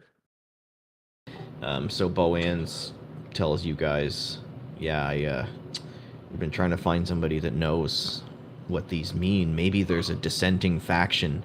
You know, maybe there's some shadow covert worshippers of a different god within the Zentarim's ranks, and we could turn this to our advantage too by trying to create a splinter faction, but we just don't know what this means." That was kind of see that. Yeah, you can pass them around, and then everyone else can make their religion checks. Does it seem like the object itself is quite dirty? No, it's not really. Not really. So it doesn't look like there's any kind of like blemishes or anything that shouldn't be on the product itself. No, it's about in the condition you would expect just a random ring to be in. I got a natural 20 on my religion check. You sure did. I'm gonna cast guidance on this hill. You said religion, right? Yeah. That's another nat 20. 25.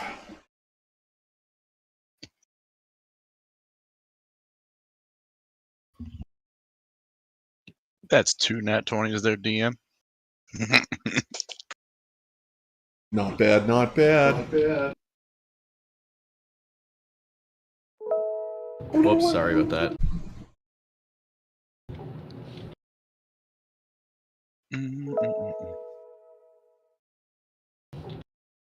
Alright, I DM'd you who that ring is about.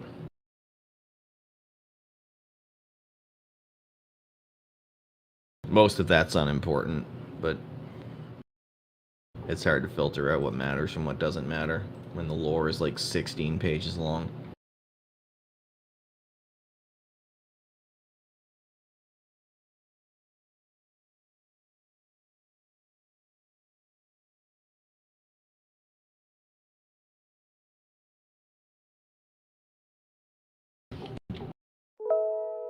I'm going to sit down on the ground cross-legged. Fuck, where? Okay. Just stare intently at this thing. Okay, it was an unholy radiance of the dark sun that drew the power-hungry mortals to their dishonorable deaths like moss to a flame. It was the Prince of Lies. Prince of Lies. Like the whore of Babylon. What is your god's name there, Lunaris? Are we looking at the same pendants? I don't know which one's which. I'm just looking at it all. Is there a specific one that I'm only allowed to see, Kote? You should have 2 messages. Yeah, like, is that all the same thing? No, it's like part 1, part 2. So it's the same thing. So it's just... It's referring to the same thing, yeah. Okay. They both, like, start with his name, right? Yeah. Are me and Lunaris holding the same pendant? I'll tell you. Yeah, you guys are holding different versions of the same pendant. They're identical. I gave you both the same description because you both passed your checks. I did not pass no check. Yeah, so you guys can tell Boann who this pendant is referring to if you want to, or you can discuss it in private first, or however you want to handle it. Keep it from the Enclave and use it for your own purposes, whatever you want, man. Well, this is for the god Cyric. He's a god of lies and trickery and strife. Cyric, of course! And you hear Youngar speak up. And he's like, how could we not have seen it earlier? The Zentarim used to worship Cyric, Boann. And then he starts mumbling. He goes and has a sidebar with Boann, and they start mumbling to each other. Can I eavesdrop? What's that? Can I eavesdrop? Oh, yeah. Yeah, you can lean in and catch occasional word. I'm gonna lean forward and say, also it speaks of the Gawari worshippers as well. Fascinating. You see Polly stroking his beard, and you can tell that even though he has no idea what you're talking about, he's self-conscious that he probably doesn't seem smart.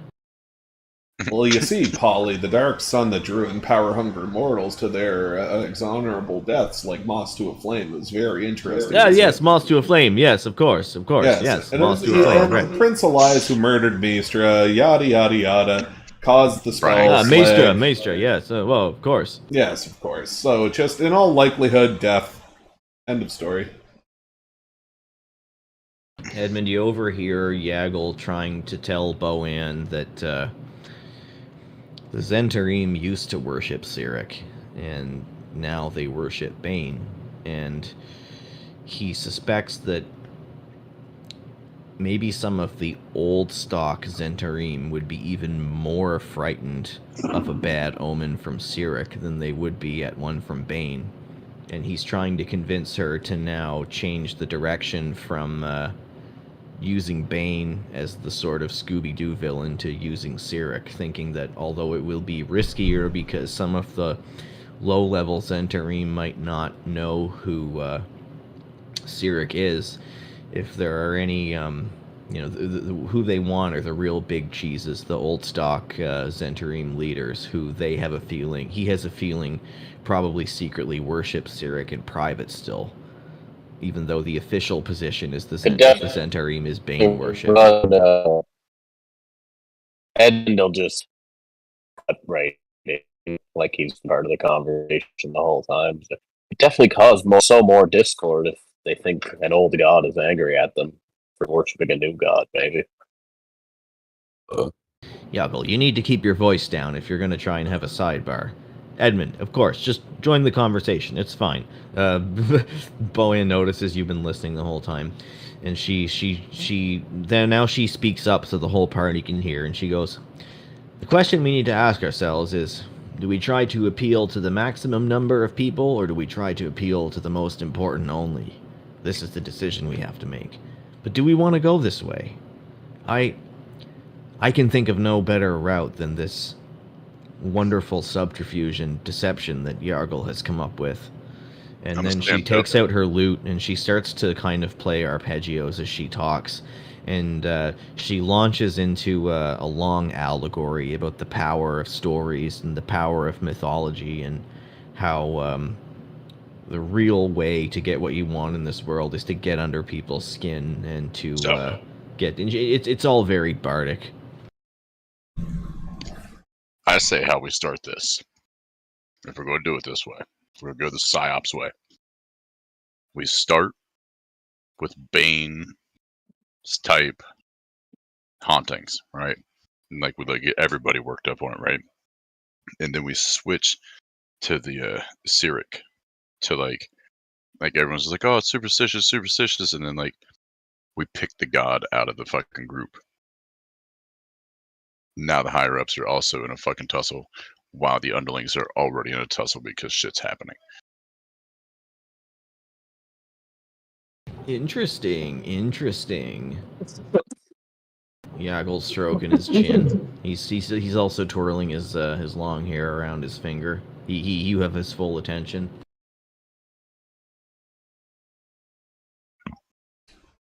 So I have to wonder, what type of behavior does Cyric have with his followers or people he's trying to intimidate? Like, what does he usually do? Cyric doesn't have a lot of followers right now. Like, he's kind of a washed-up god. If that's one way of putting it. God, where are they now? Yeah, right. He's disappearing in B movies. Because from what I understand, he's like Tom Green. He just moved back onto the farm. Yeah, because from what I understand, Cyric was an isolated and withdrawal person that only cared about his own ambitions. But how would that translate to people that he's trying to covertly take over? Or is he more of a, hey, I'm here, let's go kind of guy? Seems like somebody more like Rictus would worship. So, Cyric's, if this helps at all, Cyric's church, it was plagued by a lot of infighting and schisms and stuff like that. A lot of his followers became rogues and assassins, and then there were different factions of the church that all end up fighting each other. It's mostly about evil and selfishness. Do I know of anything to do with Cyric history-wise about the archipelagos that we're currently in? I'm not sure I understand the question. Like within the realm of us traveling on a boat that can't go into oceans, or anything in our journeys that bears resemblance or gives me intuitive knowledge about something to do with Cyric that I've seen before? No, Cyric worship is basically unheard of. Okay. It was you that passed the check, right, to identify you and Scrog? Yeah. You only know... This is a piece of information that you have that you can't place how you got it. As a person who's fairly celestial-minded to begin with, you know you have a lot of random facts about religion stored away that you're not sure where you heard them, and this is one of them. Okay, and then does these little icons bear any resemblance to the amulet that fucking Polly's wearing? Or has in his possession? Nothing whatsoever. It's not even made from the same material. This one is crudely carved from wood, and the wood's kind of like been weathered and shrunken over the years. And the one that Polly's wearing is carved from like some kind of jade ore or something like that. Interesting. The string that it's on is completely different. The symbol bears no resemblance. Do I have any kind of inclination on what Cyric looks like physically? No, you don't know that. Okay, You so just there's no picture chance. So there's no chance of making Davos into a fucking disguise kit and send him off to scare people. Okay. Please. when you picture Cyric in your mind's eye, you just picture like kind of this scrappy rogue, kind of back alley type. But it's just an imaginary portrait based on the lore that you know. All right, I officially have no ideas. All right, so I have a couple of different ideas. So we know that Cyric is the god of trickery and lies. Okay, so we can forge some paperwork to have the miners mine in the wrong direction for like 4 or 5 days until they figure out that the paperwork's fake. Right? Do that 3 or 4 different times. Break machines, you know what I mean, like sabotage machinery. Block the mine off during the off hours, like just collapse the mine during off hours. Oh, yeah, that's a good plan. You know what I mean? Like just do any type of like disarray that we can do towards the mine. That's for Cyric. I don't know. Can I get a religion check for Bane? Because I don't know. Do we know much about Bane? Like, is Bane of the same? Yeah. Did you guys didn't get one on Bane? Did I just give you history? Just Cyric's. Didn't I give you? I didn't give you a religion. Yeah, you can religion on Bane then. Anyone who hasn't. Religion on Bane? I'm gonna try it. I'll take another nat 20. A nat 1. Okay, I know nothing. The most. Scrog knows about dark gods. I know minus information. The craziest thing is I'm the most non-religious one of the group. Like everybody else has a god that they follow. I just now found out about gods. That's what it is. It's still all fresh in my mind. I've been reading all these books and shit while we're like long resting. I'm like, oh, I remember all this shit. So Scrog, you I can't. I'm not typing this into the chat. You know that Bane is usually pictured as like a huge green goblin orc looking motherfucker who like is shrouded in smoke and fire. He goes by the Black Lord. He lives in the dread plane of Banehold, and he basically wants to take over the world using his followers as his hand. There you go, Honky. Impersonate the motherfucker. Let's go. I choose to rule for all eternity as the ultimate tyrant. I can induce hatred and strife at my whim, and all will bow down before me while in my kingdom. I've got one even better. Okay. So we block the mine off. We set the fucking mine on fire, right? So it's causing all this smoke and fire and fucking just pure chaos. Davos casts dancing lights behind it to create a figure of a giant fucking orc when they get there. You know what I mean? And like, I'll fucking bellow as loud as I can. And then we'll dissipate the lights and we'll disappear into the woods. Scrog, you also know that Bane hates Cyric above almost all others because of the Zentarim's wavering loyalty between Bane and Cyric over the centuries. So it's very possible that people who actually do worship the Zentarim state religion of Bane worship do not look favorably upon members who actually worship Cyric in secret.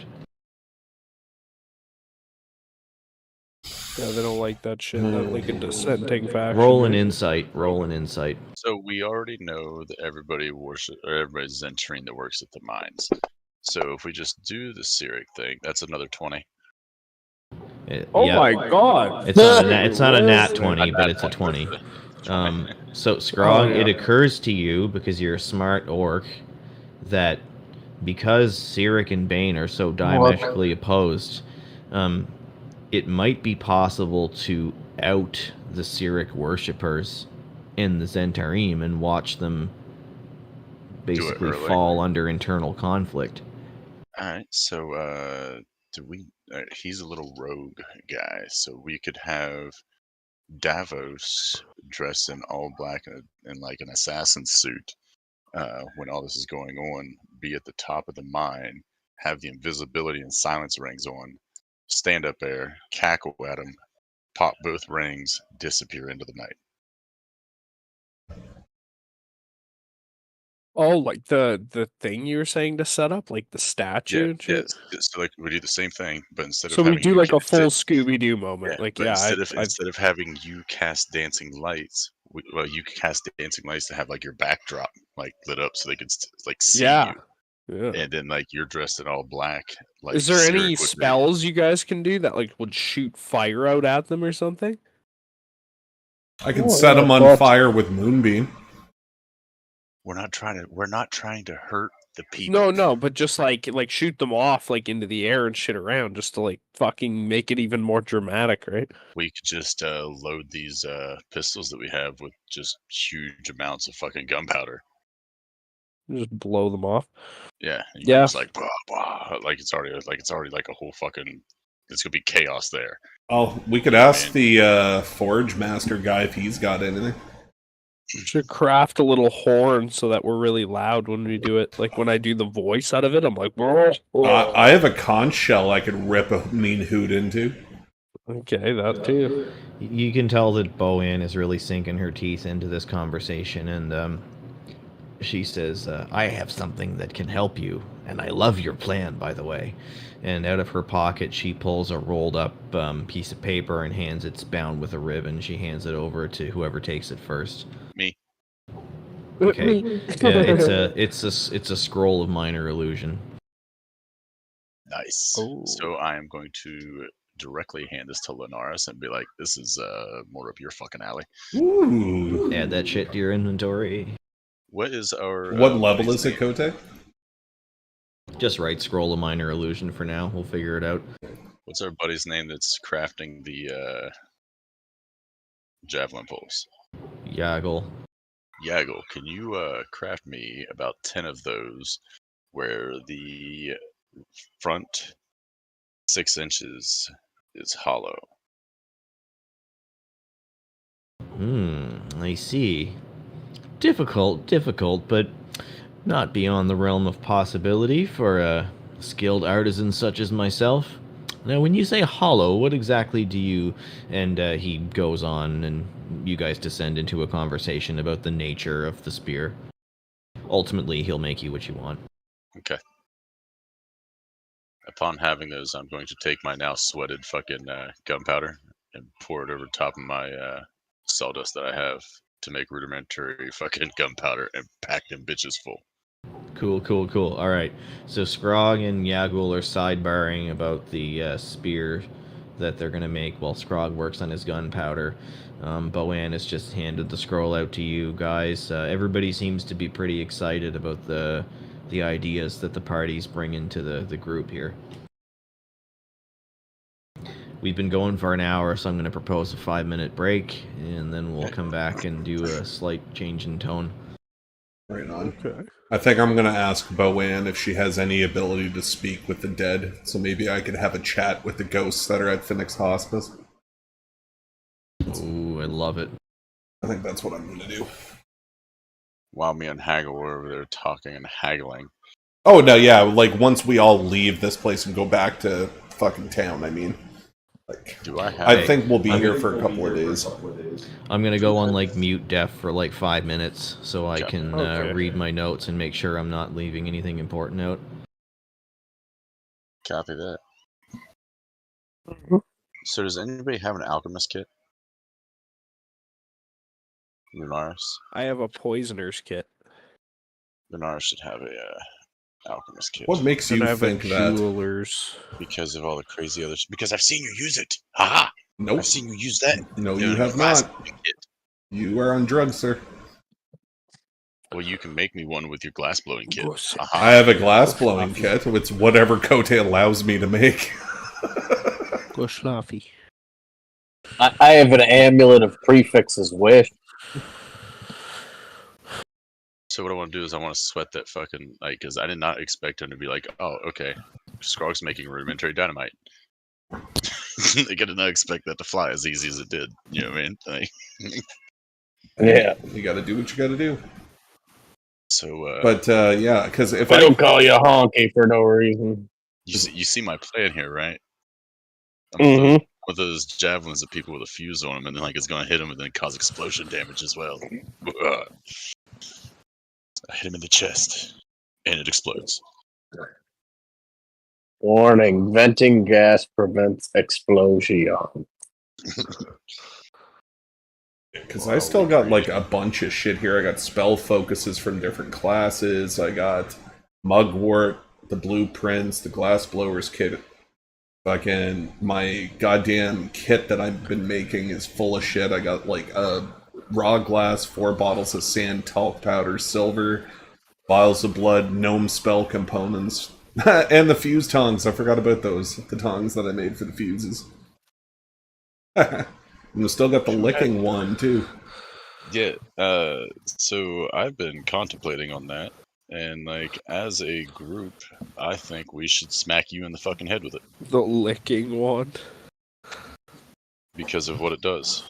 I'm not going to tell you what I have planned for it because it's going to be funny. I mean, what I have planned for it's amazing too. Like I'm just gonna walk up and like have somebody touch the fucking big bad guy with him, be like, and he's a chicken. But We gotta remove his tongue and add it to the wand first, though.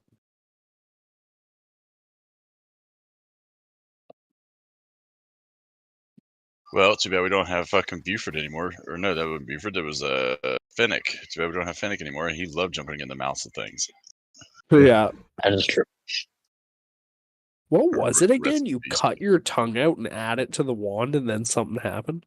No, your target's And then tongue.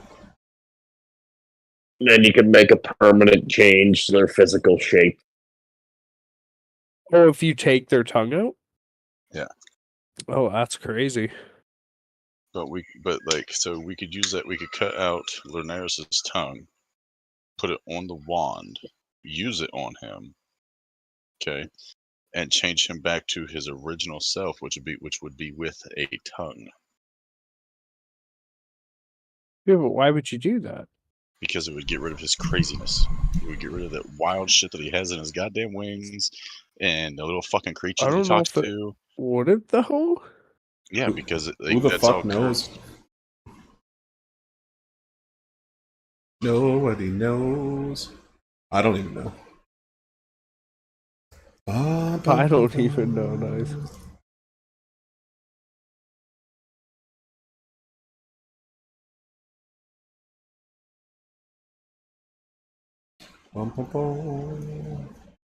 But I'm like developing like this glass blowing apparatus that allows you to fucking put poison on your weapon as a bonus action, is my plan.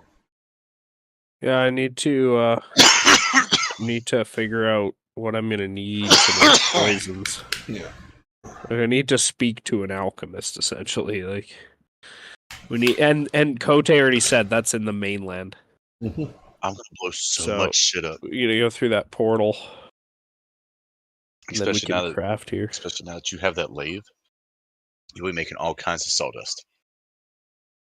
Which means we'll be making all Lily, kinds go of lie down. I don't know why you want to play right now. No.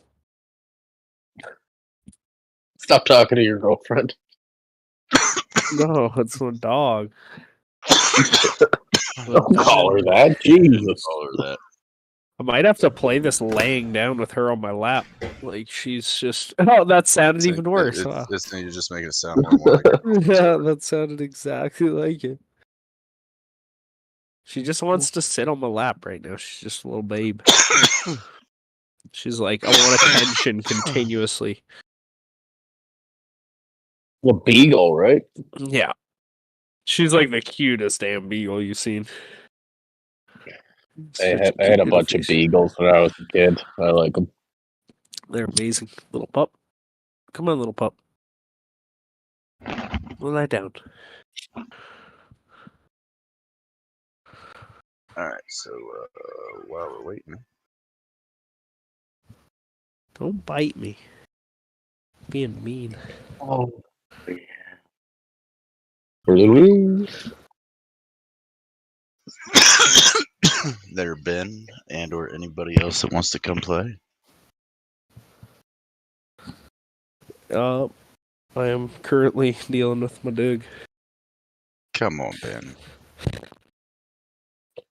She's being annoying. So? Hey, don't bite Get me. down on it. All right. Get down on it. Come on, Sean, come play with us. No, I don't have OCD like you do. You play your own game. I'm gonna sit here and smoke weed and relax. Hey. Ben, let's go. You're the only one missing now.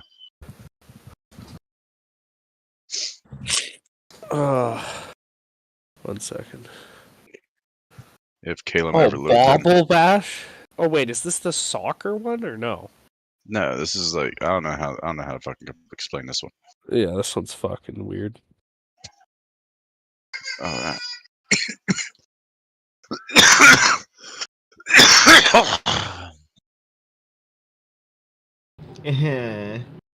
Alright, I gotta tell you something you didn't know before. Is everybody here? I believe so. I think so. Alright, the item that Boann is using to cast the teleportation circle is a ring that she wears. It's only usable by bards. It's a magical item that requires attunement. Neat. That's it.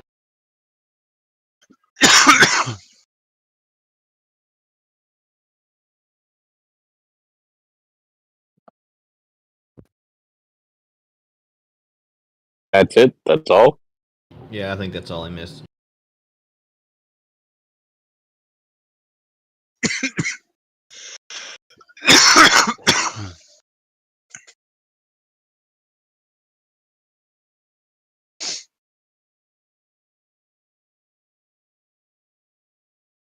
Here to learn fucking jewel crafting. I want to be able to make rings and cut gems. Who could I speak to?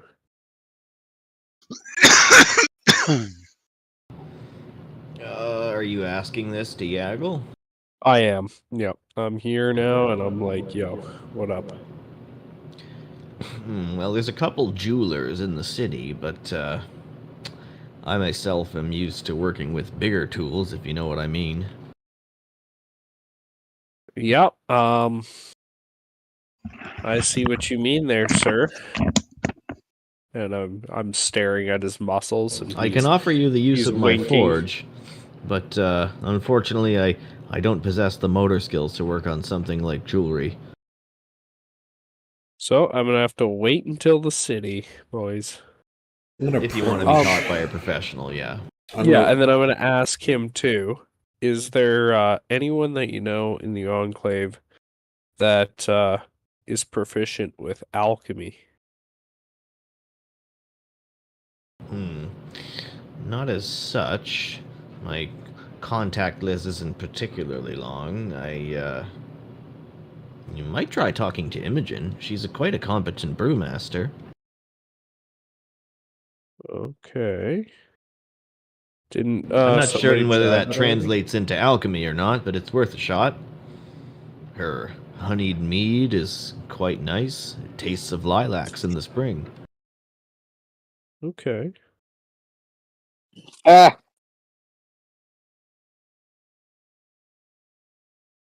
Okay, I will. I'll talk to her about it. I'm gonna take a step up and have a chat with Boann here in a minute. Okay. You hear Polly piping up in the background now, and he's talking to Boann, and he's telling her, listen, I have some thoughts. This is surely going to take at least a few days or a few weeks to prepare, yes? Well, in that time, why don't we double down on our efforts to ingratiate these fine gentlemen to the local population, and maybe increase increase our support inside the mine.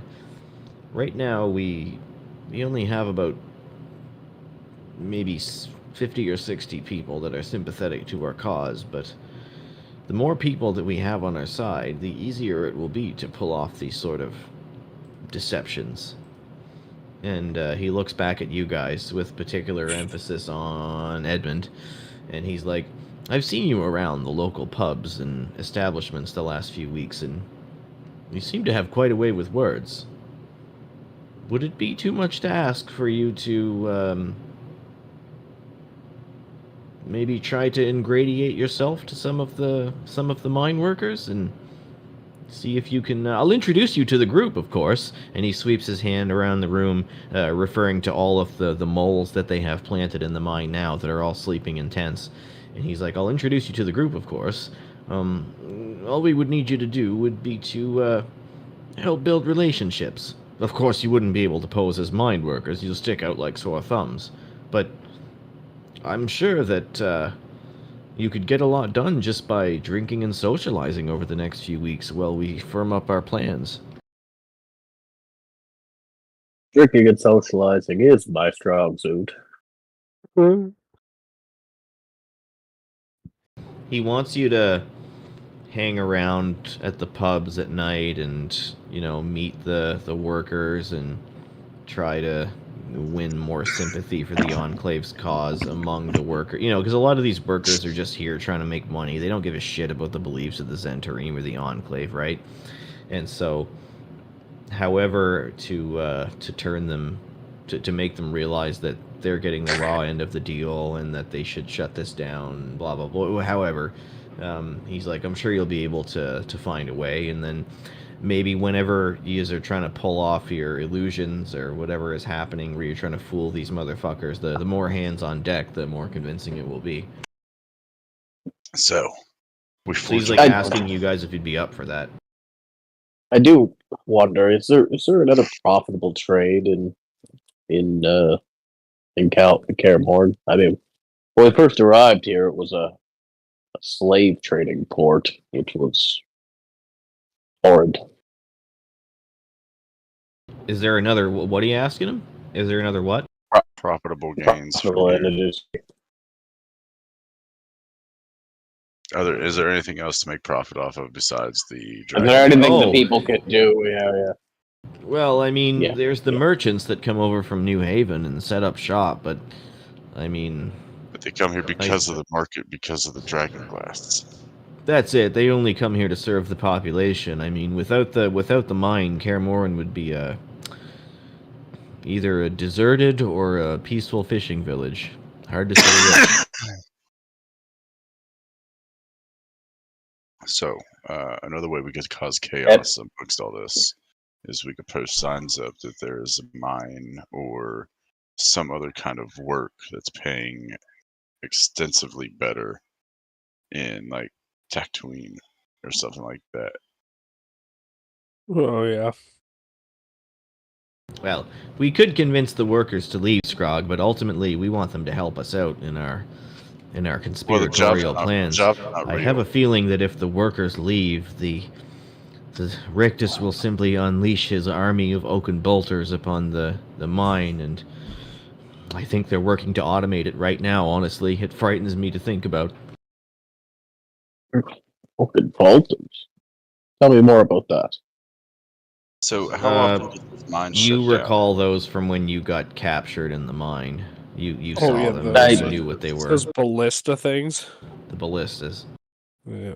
So how often does this mine shut down? You guys know that it operates like from dawn to dusk every day. Copy. So if we went up at midnight and set charges to collapse the mine while no one's inside and cause the havoc and have Davos dress up as Cyric, do you think that would cause enough chaos for at least it'd be at least a couple days until they can get the mine back open? No, it's an admirable sentiment, Scrog, but I don't expect that the Zentarim will believe that their god is physically walking around in body around the mine. Boan starts chuckling. Maybe it would be best to stick to sort of an, an aspect paradigm. Upon her saying this, I need everyone to roll perception. So we're not so much worried about the intelligent ones in the mine. not falling for it at first. More of the lower workers being the situation. Jesus Christ. That's it. Wow. I don't see Edmund there. Yeah, trying to find it. Zip. My eyes come out of my sockets on my forehead and float around the room. I see all. I think Edmund's rolling worse today than anyone I've ever seen roll. Like, it's all been Yeah, bad. it's really man. bad, You're yeah. having a bad time. Gotta use I don't some of know, that man. bardic inspiration or something. Have Davos explain to you what he's doing before he rolls. What? So, Davos, you notice that the level of background sound has picked up a little bit.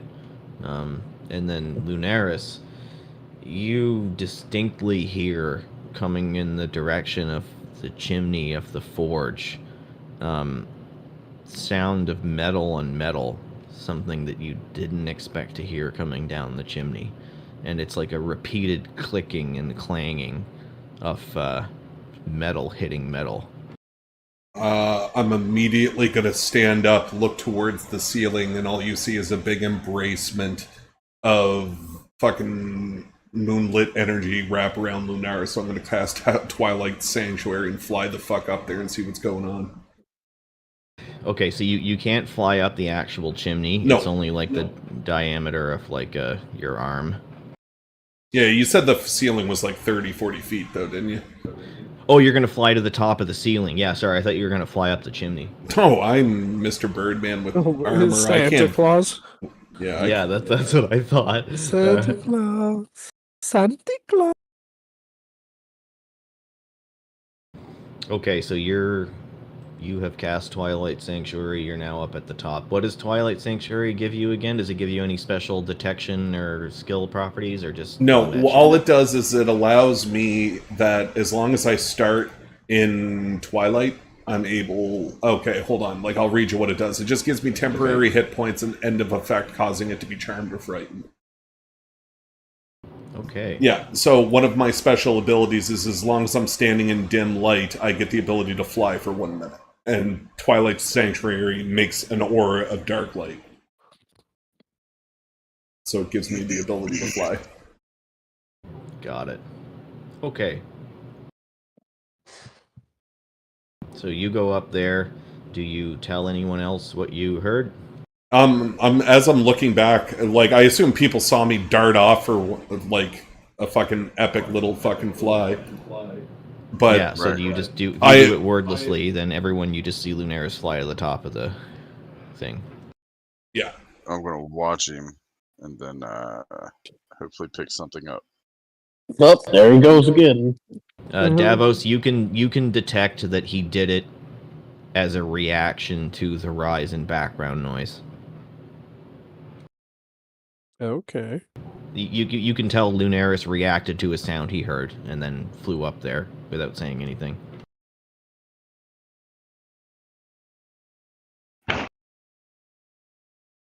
He is truly mad, I swear.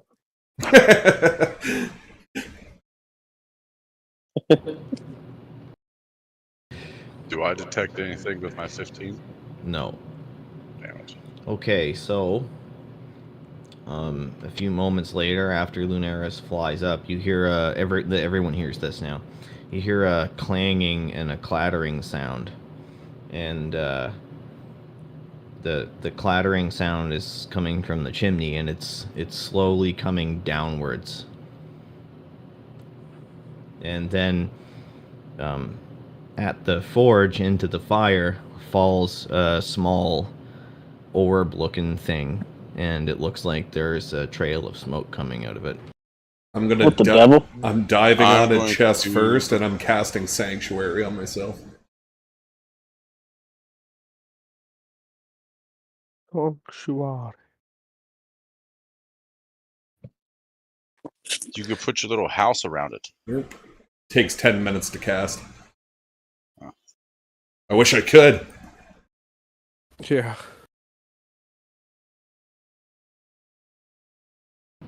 Okay. How to do this.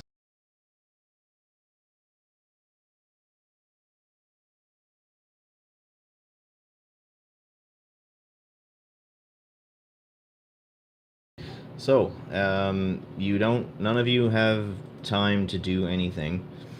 When the thing clatters its way down the chimney and lands in the ash, it immediately explodes into a huge cloud of black smoke and shrapnel. Okay, so I assume I didn't have time to cast a spell, so I'm going to take that back. Yeah, you can cast the spell, but you're casting it after the thing blows up. Copy. Do we take damage from the shrapnel? You do not take damage from the shrapnel. You are now standing in a cloud of darkness, which should be shown as a sphere on the thing. Fucking drowse. Swear to God. Are we in turn mode? No.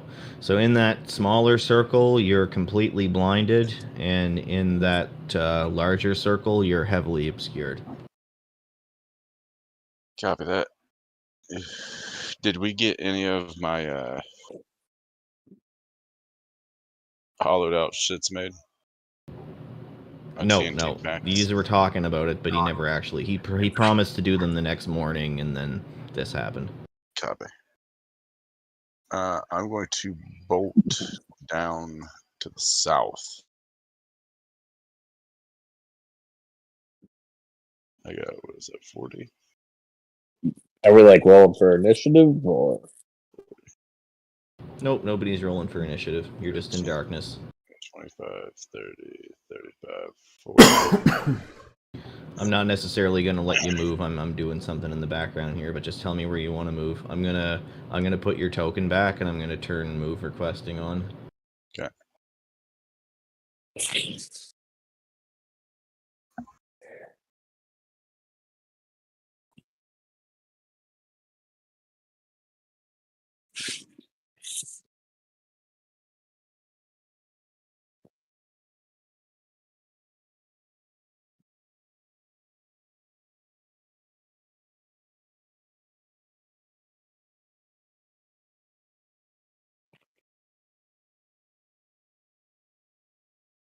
I wish there was a Withers. Could just pay 200 gold, man, and like reclass these 8 classes I got. Stay as a barbarian for 5 classes.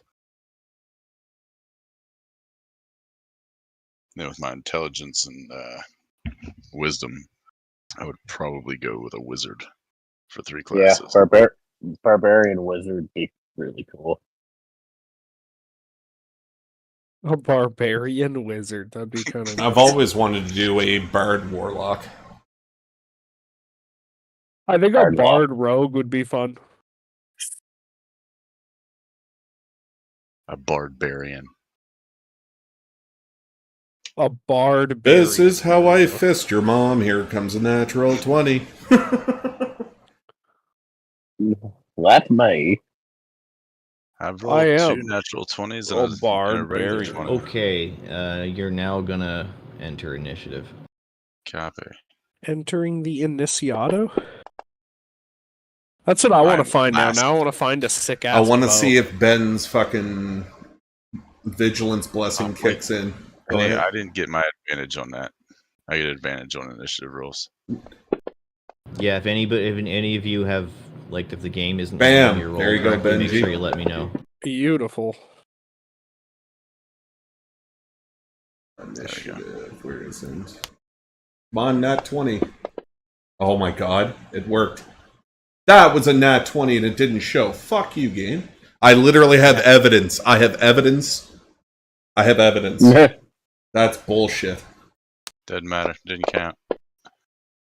Fuck, of course. I don't give a shit. You know what? I don't care. I don't even care, man. I don't care. Yeah, initiative is a circle. Doesn't matter. Doesn't matter, you know? Like, fuck me, right? Everything fucks my forehead. I like to eat all the foreheads that are the cocks. Like, it just Yeah, slaps my me. forehead is longer than the Autobahn, so No, fuck Why me, the I hell guess. do you have 19 initiative rolls? I fucking shit you not, I rolled a nat 20, that fucking slut. Yeah, then it's always a 2, right? Yeah, it's always a 2 when it's not a D20. I don't know why. It's like right beside it, and then it's just fucking like 22.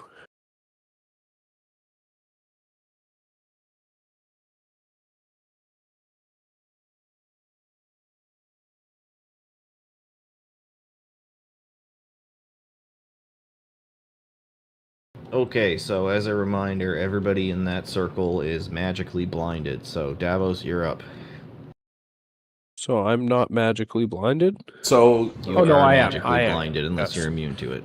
okay, so quick question, Um, like, does the sphere extend all the way to the ceiling? It extends 30 feet out in a vertical direction from the epicenter. And how high Can was you, the like- ceiling? A little more than 30 feet. So there's a little space right above the sphere that you can fit where it doesn't affect you. Okay. yeah, I am like Jim, attached to Imogen or something. You're attached. Oh, you're targeting her. I'll fix that. Yeah, Or I don't something, think there's an actual grid on this map right now, even though it looks like So there what's is. the 75 circle?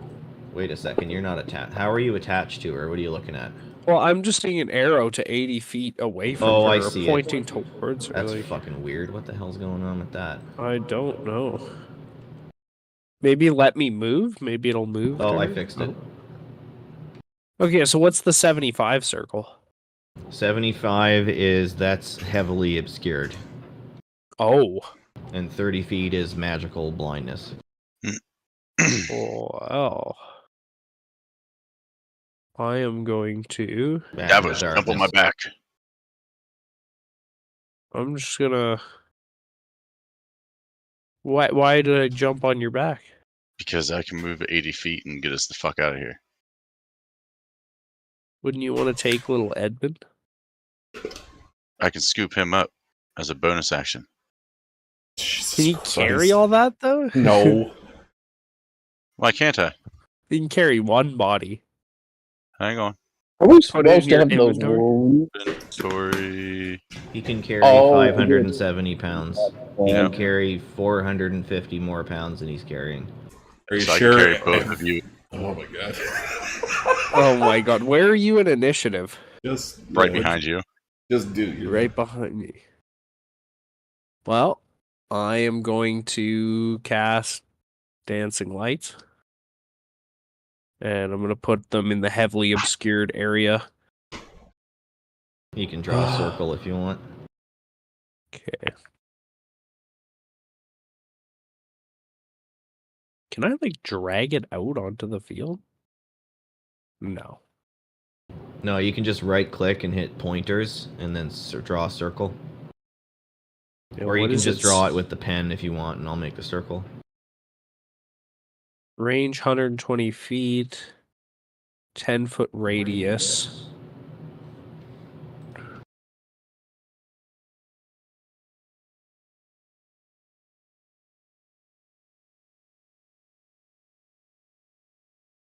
Okay. So I can split the four of them.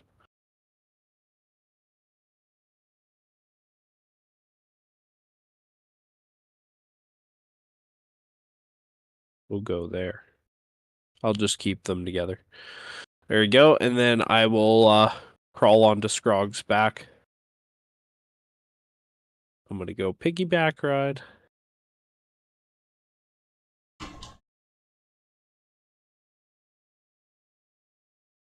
Okay, so because you do not need to be able to see the area you cast that spell into, you can cast it while blinded, so you cast it.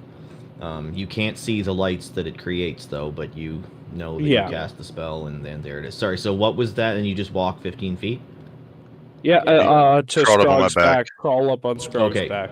Yep, you crawl up on Scrog's back, no problem. And then there's the dancing lights, which you don't know is there, but you'll be able to see it as soon as you leave the inner circle. Yeah, and then I'm going to whisper in Scrog's ear. Go over there, and oh, fuck. Yeah, and I'll grab his arm and point in the direction with mine. Nice, nice, nice. There we go. Okay. End turn? Yeah.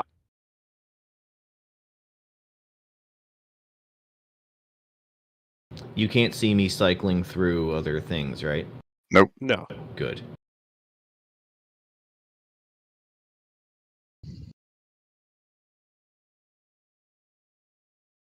Now, quick question there, Cote. The thing that you said something exploded and it made darkness? It was an orb. Yeah, Nuclear like bomb. what did the orb look like, if you don't mind me asking? It looked just like a sphere of, like... It basically just looked like a bomb. Did the bomb, like, explode and there's nothing left kind of deal upon exploding, or...? It didn't seem to explode with, like, a destructive force damage type of thing. It just seemed to explode and launch this substance in the air that created the darkness. As far as you know, there's no damage to the terrain. Okay. So there wouldn't be anything to There was a pick little at. bit of shrapnel just from the bomb casing, but it was harmless. So moving the actual grenade itself wouldn't really do anything. Okay. Alright, Scrog, I accidentally cycled past you, but it's your turn, so Copy. do it up. Alright, so instead of brandishing a weapon, I'm going to brandish a Edmund. You know what I mean? So instead of drawing my weapon, I'm going to pick up Edmund. And I'm going to dash my 80 feet that I get. Okay, so But you pick up but Edmund. hang on, because I don't want to go that far. I want to go, so we'll go here, because I want to just break the smoke and be able to see what's going on before I make a decision on where I'm going to go with my last 20 feet. Alright, I'll let you pick up Edmund as a bonus action. Copy. Alright, so there's my bonus action, and I use my first action to get 40 feet, dash to get to the 60 feet mark, just outside to see what's going on, and then I will decide where I'm going to go after I see what's going on outside the smoke. Okay, so you can't see, so when you run across the creek, just roll an acrobatics check with disadvantage.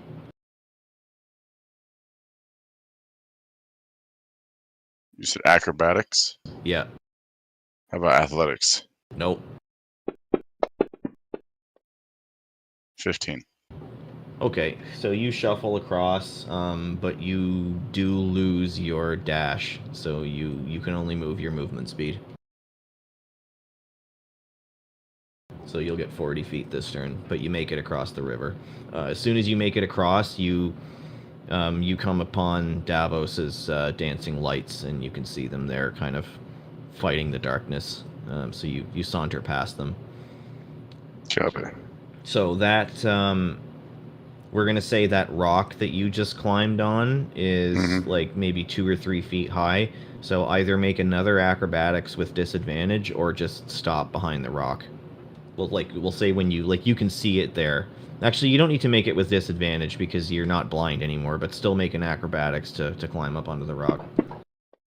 This is low DC, but I want you to give you an opportunity to fuck it up. Okay, you make it up there just fine. So you climb up onto the rock. You look out around. Before I climb up on the rock, I'm going to sit Davos and Edmund down behind the rock, behind that, like, on the other side of that Dr. Seuss plant. Okay, I'll move their tokens. Yep, like right there. There we go. So you guys are just at the edge of the dancing lights. Scrog standing on top of the rock. Scrog, you take a quick survey of the area, but you don't see anything out of the ordinary. Alright.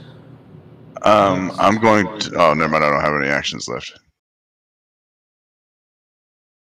Never mind. My turn's over.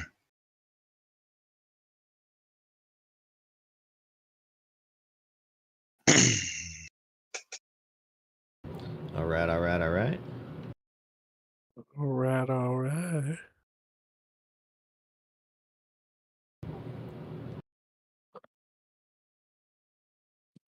Scrog, roll a perception.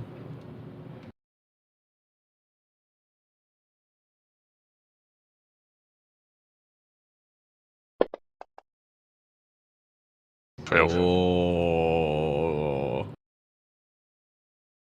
Remember, I can't be surprised.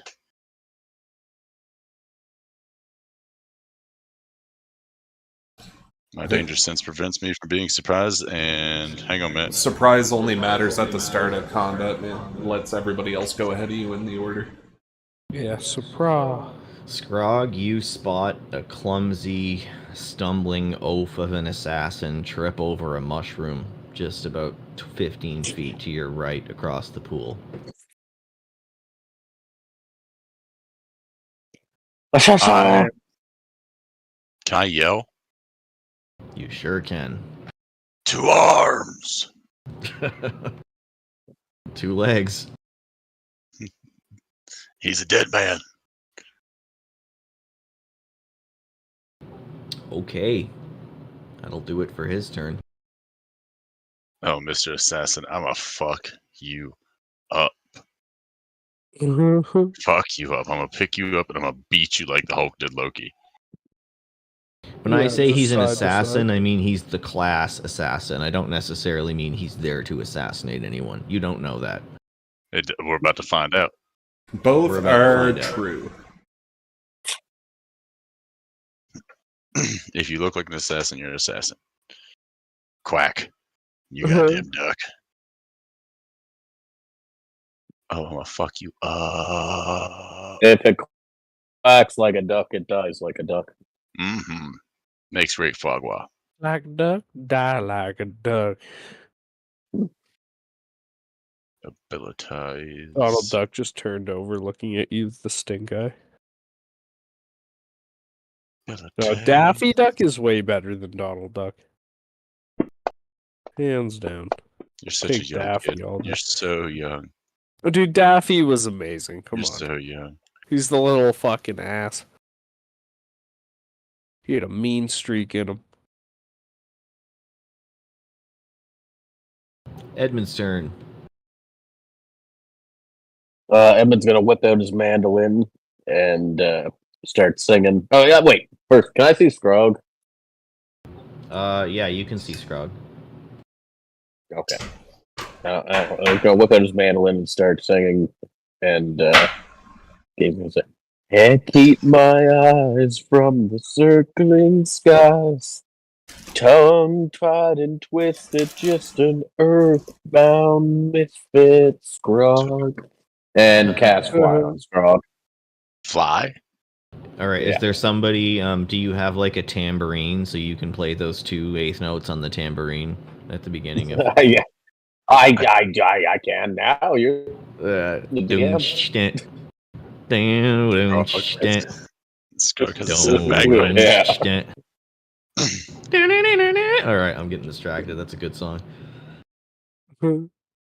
Okay, so Edmund's fucking jamming away. He's going full Gilmore. And I can fly now. Yes. Oh god. That's awesome. Oh wait. I guess I'm gonna run to him. I guess I gotta touch him. Sorry, I read the spell a little more. So I'm gonna scabber over to him. Are you scabbering up onto the if you rock? wanna- Yeah. Roll your you don't- athletics to climb, or acrobatics to climb the rock. You don't have to climb the rock because it's only 2 feet tall. You can just reach up and touch my ankle. 2 feet tall. Wherever I can touch him at. That 20. Up you go. He doesn't even touch the rock. He just jumps up, finger plants off my head, and jumps back to cover. I'm just gonna gently touch him with the head of my mandolin. Willing creature target gains a fly speed of 60 feet for the duration. When the spell ends, the target falls. If it is still aloft, it can stop. It can't wait unless it can stop the fall. Oh, I've got plans. Excellent. Oh, I've got plans. And then bonus action, I'll use the same song as an inspiration to Scrog. Bardic inspiration. And then I will just scurry to the other side of the rock and down. Or, no, actually, I'll scurry back. If I fuck, check what do I do? Scrog's inspiration box on his character sheet, is that going to work as intended, or do we have to work around it? I don't know. No, it's a different kind of inspiration. Okay. All right, so Scrog, That you have a bardic inspiration is inspiration. specifically given. Yeah, that inspiration specifically given by the D. It's an alternate rule, and it means you can roll advantage on something. Look the fuck out! I'm a goddamn missile. Okay, just remember to use it. All right. Fuck. Where is that son of a bitch? I'll see if I can just drop it on him. But anyway, that'll. I'm gonna move there if possible, and then end my turn. Okay. I'm about to fuck somebody. I'm about to fuck up that fucked up assassin. He fucked up. You fucked up. He fucked up. What the fuck? I fucked up. Bro, I haven't even gone into a rage yet. Where is he? What are you talking about, assassin? Like, all right, is so the guy down there? Yeah, the guy right below my character. He's like down to the left. I think. All right, sorry, I was struggling with something. So the takeaway is, Edmund casts the fly on Scrog. He gives Scrog bardic inspiration, and then you walk up down to that creek there. Actually, can I retcon that? Can I do the other direction? Yeah, just to the outside of the very darkness. Okay. And that'll be it. That's the end of Edmund.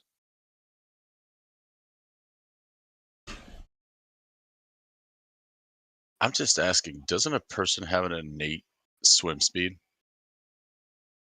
Yeah. So I could use the Trident of Fish command on people. Oh, I don't. You make me struggle to feel good for you and stuff. Like I just want to just pillow face.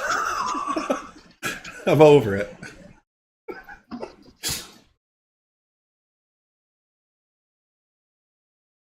All right, how many arrows are we getting shot with there, Kote? None yet. It's just rolling stealth checks against Scrog's perception check. Do I get to perceive again? No. Aw, but there's other things moving now. It's one check. Let me see. I'm gonna pick him up and I'm gonna beat a motherfucker with another motherfucker. Alright, an orc war chief comes into view. Oh god, here we go. He looks like kind of a pussy version of Pasha. Pussy Pasha? Pussy Pasha. Pussy Pasha. Pasha's Pussy pussy. Pasha. Alright, Pussy it's Pasha. Polly's turn. Polly's gonna be like, oh goodness, what happened? Is everyone okay? And he's gonna run around and touch people. Huh? And then he's gonna acrobatics his way across the river. I hope he doesn't try to cast any spells. Now hang on a minute, like these weren't rivers a minute ago. These are just like fucking like 2-inch streams of water. Well, find the stream of water then. Either way, you're blinded. Alright, so while Polly is crossing the river, he trips and he falls. Edmund, you see Polly just fly out of the sphere of artificial darkness like a bullet being shot out of a gun, and he just face plants into the dancing light circle. Nice. And he goes, oh goodness, Edmund, what's happened? Oh, this doesn't seem like the time for song and dance. Oh goodness. Are we being attacked? Edmund, roll a insight. Insights are coming as soon as I get there.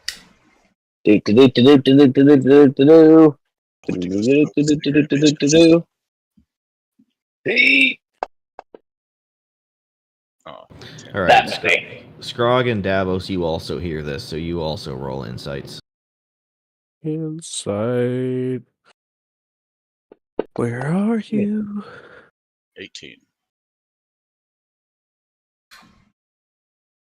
I rolled a history by accident. Oh yeah, 20. Well, roll a... You sure did. Roll that again. Roll goddamn insight. There it goes. Scrog and Davos, in a blinding flash of insight, it occurs to you that when Scrog did his lawnmower fucking battle axe spiral or whatever it was on the way here through the thicket, he basically carved out a path to the Enclave hideout. And it occurs to you that this may be a party of raiders that saw that path. We're like, oh, where does this lead? It's all rather unfortunate. Well, it's unfortunate for them. Yeah, probably shit's about to get really weird really quick. Daenerys' turn. Oh, fuck. Bowen goes after me? Fuck. Actually, I forgot to roll initiative for her because I'm an idiot, so there she goes. Alright. What was her initiative? Does she go ahead of me? No, fuck her. We missed her turn, doesn't matter. Oh, because I'm gonna try to save her. I was hoping she did get a turn before me. We'll just say she was, like, trying to hold in a fart when this happened and she got distracted. Fuck it, though. Move out to here. Oh, that's... Wow. The squares do not match what it actually is. Oh, sorry, I gotta put the grid down. I took the grid off just for immersion earlier, but I'll make it visible again. We have a grid, but it's like ridiculously It's off. not the right. It's deliberately invisible. Hang on. Oh, all your everything is gonna be all messed up. No, because I moved further than 80, like 70 feet to get outside the circle. No, it's about the same. Like the grid size is correct. It's just it's on the graphic instead of being imposed, so you're not locked to it. But you moved the right distance. All right, so I'm just gonna lock you to squares now in your next movement. But yeah, there's your grid. Hopefully you can tell the difference between the faded background one and the actual one. Actually, maybe I'll make it a different color. Or just try to line them up. That works better. That actually works out great because I can't really see the other ones now. Oh, that's fucking horrid. Oh, take me down the other one. Hang on, I'm gonna get you to redo your. And I'm just putting everyone on boxes. Yeah, see, I want to be Okay. Square. The assassin could move down a little bit. Yeah. Okay, where are you going, Lunaris? I was gonna fly over to the assassin, but when I thought it was like a 30-foot trip, turns out it's a 90-foot trip, so I'm not gonna do that. The boxes are 5 feet. Yeah. I could get to him with 30 with the grid that's on the map, but it's 90 feet if I try it now. Is it? Yeah, like it's at least 50, 55. Oh, Yeah, I won't be able to get to him. Maybe. Anyways, can you cancel that movement there, Cote, and I'll figure something out. I'm going to go Old Faithful. See the assassin yet. Oh yeah, you can because you're above it. I'm gonna Old Faithful Spirit Guardians. And that's a level 2. Is it a level 3? It's a level 3. And I'm going to move my 30, sticking close to the ground, heading straight this way.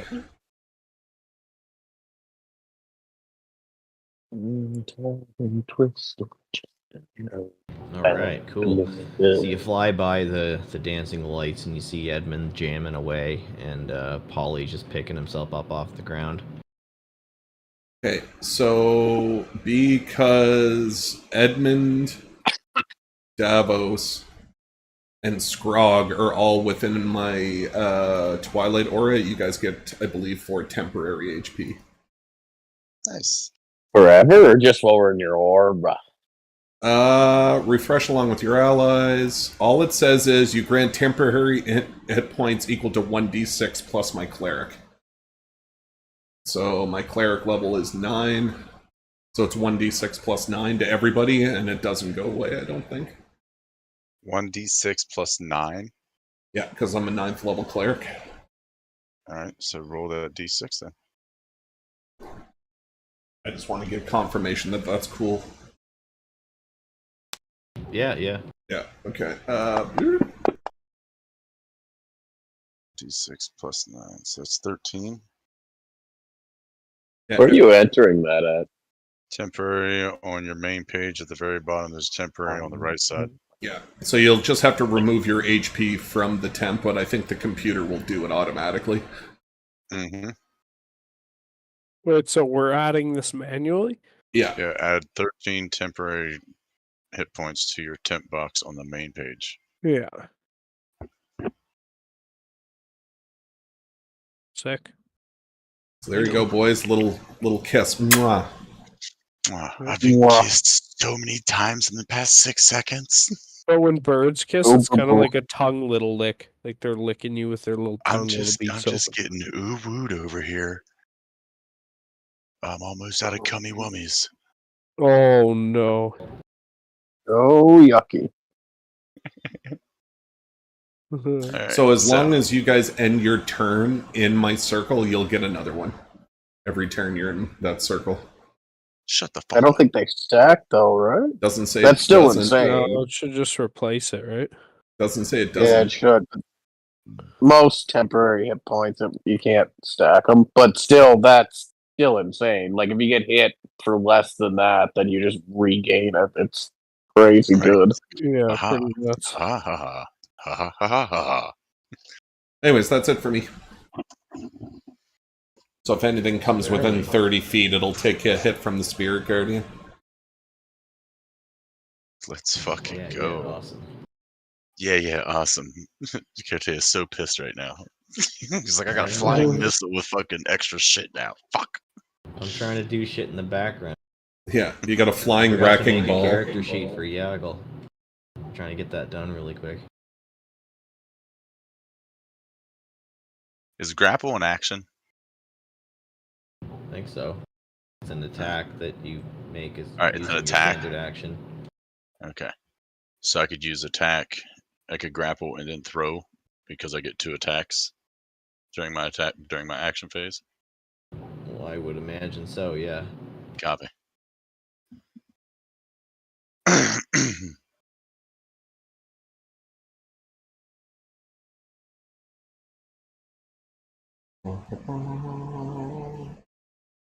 Sorry, I'm having an attack of just utter tard. It's There okay, we man. go. We still love you. You're still a Faction great DM. friend. All you gotta envision is 2, Yeah. like, donkeys fucking, and you'll be okay. Yago has his own character. Alright, I had to change Yagle's token. He's that fucking dude now that looks like he's about to punch shit out. Go haggle yaggle. Aggle the Aggle. Alright, Lunaris is fucking being OG over there. Lunaris, at a very far away distance through the darkness, you catch a glimpse of Pasha at the mouth of the cave. Pasha. Yeah. Where at? Is it on? You can see his token. Can I? Right at the where He's down below. the entrance of the cave opens up. Oh, into you're talking about the actual orc. chamber. Okay, gotcha. Yep, you can see him down there, and he looks like he's walking like he's like a cop walking into a crime scene. Like, all right, what do we got here, sort of thing. Gotcha. Yeah, he doesn't see you. Changes targets. He's gonna get sucked up into it, is what's gonna happen. Davos' turn. Alrighty. So, what can I see? Can I see the obscured assassin? You can't see the assassin because he's on the other side of the rocks and mushrooms. Full cover. But you did hear Scrog yell to arms. Okay, so I'm gonna crawl up this weird little mushroom fixture. Yeah, it's about 5-6 feet. It's just like stacked veg. It's like spongy. It won't hold your weight, so you can crawl over it, but you can't really stand on it. Okay, I'm gonna take a look around and see if I can see anything from here. Yeah, you see the assassin who's tripped over his own feet there, and you see Scrog like making gestures at him. You see Pasha off in the distance. Oh wait, that's not Yeah, that's Pasha. You see the orc war chief and Pasha off in the distance there in the entrance to the cave. You can make a perception check too. Okay, I will do a perception.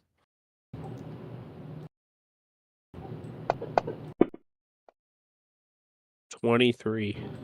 Okay, you also see these guys.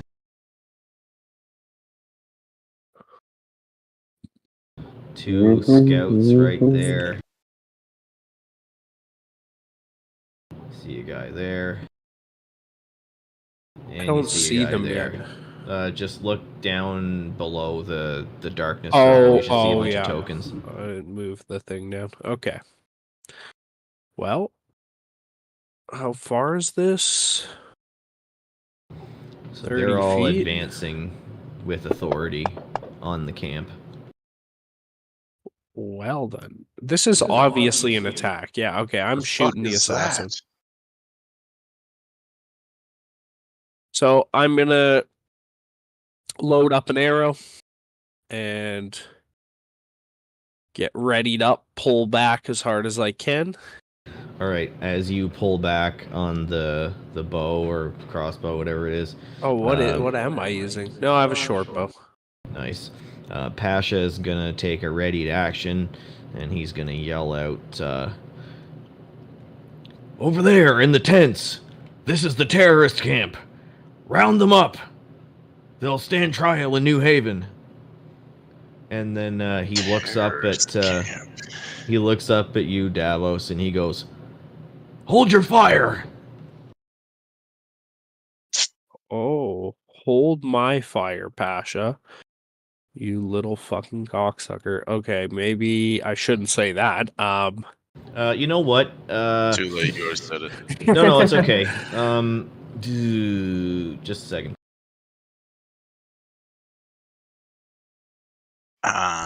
Is that you, Pasha? I thought my fingers smelled funny. Okay, carry on. Pasha had I wanted Pasha to roll an intimidation check. He rolled shitty, so fuck it. I'm gonna call out as a persuasion check and say, "You are all about to die right now. We've got arrows on all of you. If you What are you don't trying to surrender, Okay. if you don't surrender outside of the fog, on your knees, the first one of you will die." That sounds like an Sounds like an intimidation. Okay. Yeah. Well, what's happening? Okay, where's my intimidation? Let's go. Mid-page. You could just phrase it such that, like, you know No, what? no, If you wanna want to do it. roll a persuasion, and I'll just change your phrasing for you. Just roll a No, persuasion. I want to do the intimidation because I want to shoot this guy in the neck with an arrow. Okay. So I was gonna say, if you wanted to do persuasion, I would just say, "Oh, well, Davos says, if you all drop your weapons now, we can all go home peacefully," or whatever. All right. So you yell that out.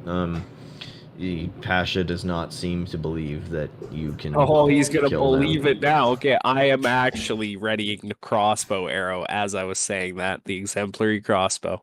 And I am targeting this little assassin guy so they can watch him die. Pasha yells out, "Don't be a fool, Davos! No one has to die today." Oh, this guy has to die. 25. He's just It barely does. Maybe the one guy has to die, you know what I'm saying? Alright, so there you go, man. Wait, does he see me? Should I have snuck attacked that? Probably. Oops. Too late. Yeah, too late. Well, you never said you were trying to sneak. Yeah, so... no, I didn't. So, and I'm yelling out. So, well, he just got a crossbow to the throat. So, hopefully, he's probably gurgling a bit. Yeah. So, all right, you guys, you all hear this exchange. Lunaris, you're outside. Are you? No, you're low to the ground, so you're still in the concealment. Okay. But anyway, you all hear this exchange. Pasha tells Davos not to attack, and that, well, you heard it. And Davos looses this fucking guy in the throat. So, as the assassin's picking himself off the ground, the arrow just basically catches him in the chest and spears through his armor, and you hear like a grunt. And Yeah. Okay, I'm gonna make my last after my shot. I'm gonna make my last attempt at intimidation and be like, "Who's next?" Okay. Well, that guy's gurgling. I can't give you a roll for it, but I like it. Okay, yeah. Wow. Fantastic. All right, it's Pasha's turn. I'm gonna give Bowen a turn first. Like, I hope Pasha doesn't have to go, but it seems like Fisker's buddies are pretty fucked up. Not gonna lie, Fisker. So here's my plan: I'll kill everybody except for Pasha and tell him he can walk away from this and act like he never seen anything. Pretty much, yeah. You all act very quickly, but as you're doing this, Boanne springs to action, and she goes. You can hear her yell out, "Yagle, get everyone to safety!" "Oh, I knew this would happen. Gods, why did it have to be tonight?" And she starts running off to the left. She's gonna roll some acrobatics to get over the. What does she mean by that? Oh, she needs disadvantage. Fuck.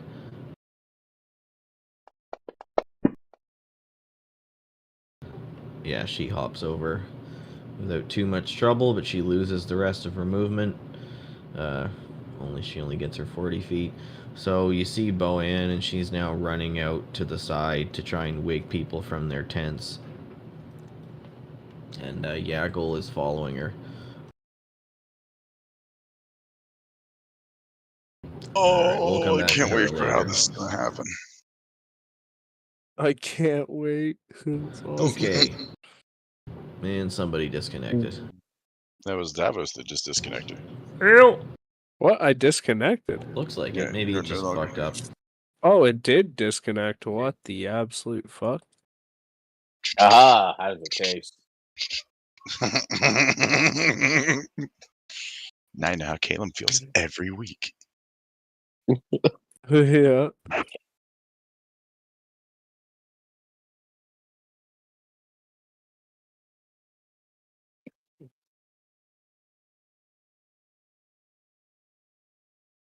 Right, am I disconnected now? Where is everybody? Oh, we're all good. I still see you. I just can't see Davos. Oh, I'm back in. All right, Spash's turn over. Character wizard has nothing. This is here, all going to man. go very slowly. Hurry up! Right.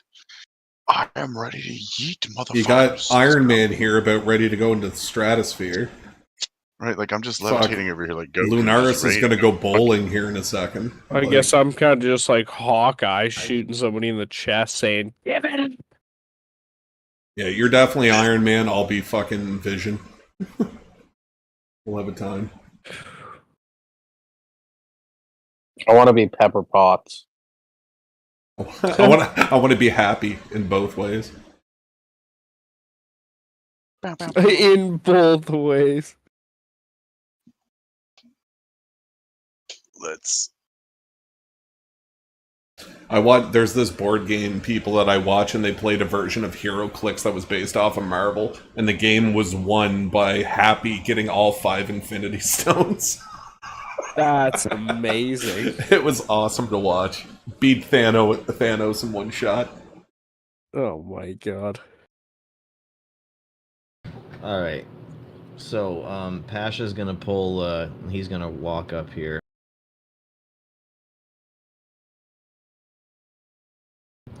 And, he's gonna say, "You're making a big mistake, Davos. Stand down." And he's gonna read a scroll. He's gonna read that a doesn't sound scroll. good. It's called Wux Fucks God Be God. Just turns himself inside out. So saith the great Alondo.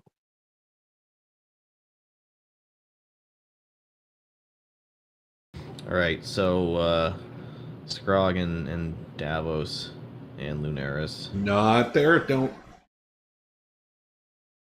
Put Davos on an Davos, actual square here. Yeah, there we go. You guys are gonna become encased in web. I'm flying. So am I. Yeah, you said, Lunaris, you said you were low to the ground. Yep. And the web fills a 20-foot cube. So, low to the ground, I'm assuming means closer than 20 feet away from the ground. I'm assuming both of you are within 20 feet of the ground. Oh yeah. I'm within Yeah, so 5 you both feet get of the caught ground. in the web. Yeah, so even in the air, you get caught in it. So it's a cube. That's interesting. It's a cube, yeah. Baldur's Gate doesn't do it the exact way that it's actually done. I'm going to paste the spell into the chat. That's fine. We believe you. No, but just for reference. Good job, spell web. You get. Good job. Yeah, that Gold was star. great, eh? Gold star. If you There it if goes. you click There on it the is. thing, it comes up with all that. Click on the little dragon. Dragino. Massive, thick, sticky webbing. Ooh. Yup. Ooh woo. Sticky. I'm gonna- webbing. I'm going to conjure a massive. It has a thick, depth of sticky 5 feet, webbing. man. It says it right in the cube. spell. Not a cube. Depth of It's Depth not of- layered over a flat surface. It fills a 20-foot cube from the point of origin. He didn't cast it on the ground. He cast it in the air. He saw you guys flying there. well, fuck you. Well, fuck you. So you just have to make a dex save at the beginning of your turn or be restrained. Say that again? Advantage on dex saves. You have to make a dexterity save at the beginning of your turn or be restrained.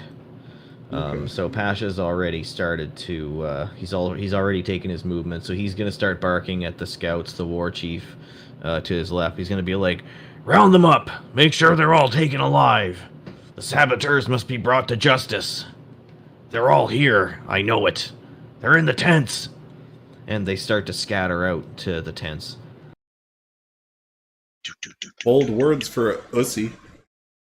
Okay. Sissy boy. Oh my god, we all just shit talk. It's fucking pretty funny. I getting pegged by Rictus there, Pasha. What were we? Oh, yeah. Suck jobs. Suck jobs. Eye contact. Suck jobs. We're going to play this just like we play Hunt. Just fucking screaming. I just Oh played boy. Hunt 2 nights ago, bro. I thought Nice. about you guys. Anyway, here we go. Where are we? Whose turn? So whoever cast that. Tokens visible. You said that people are still invisible? Jesus Christ, here comes more people. Who's this guy? Oaken Bolter, Oaken Bolter, Oaken Bolter. Rictus Bodyguard? Oh, those bolters probably aren't good. There we go. Okay, so you see those of you that are close enough, those of you in, I'm not going to describe this. You don't have a good enough line of sight to know what's happening over there. Fuck it.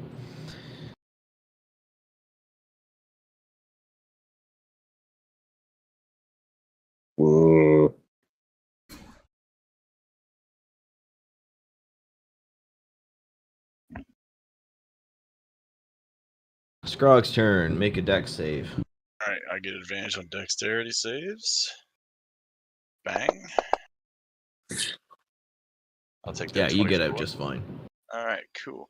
So I'm going to run so I don't burn up my fly yet. I'm gonna run over here to this But- guy. No, you don't. It's You all don't burn movement it up. speed. It just lasts 1 minute. Oh, I thought I only got 60 feet of fly. Okay. No. It Well, just then lasts I'm 1 going minute. to enrage, fly over there like a fucking bat out of hell. Maniac. Um, Fucking maniac. try to Scrog. grapple this guy. Oh, I almost fucked up myself. Boom. Put that on. Sure it's on there. All right, and then we are going to, bam. Why did that not work? I want to grapple this guy. Alright, so I think that's an athletics check. First, you have to make a successful attack. Oh, whoops. Yep. Thank you.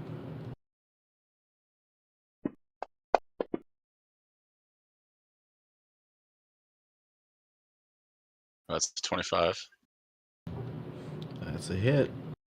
And then you said a athletics. opposing athletics.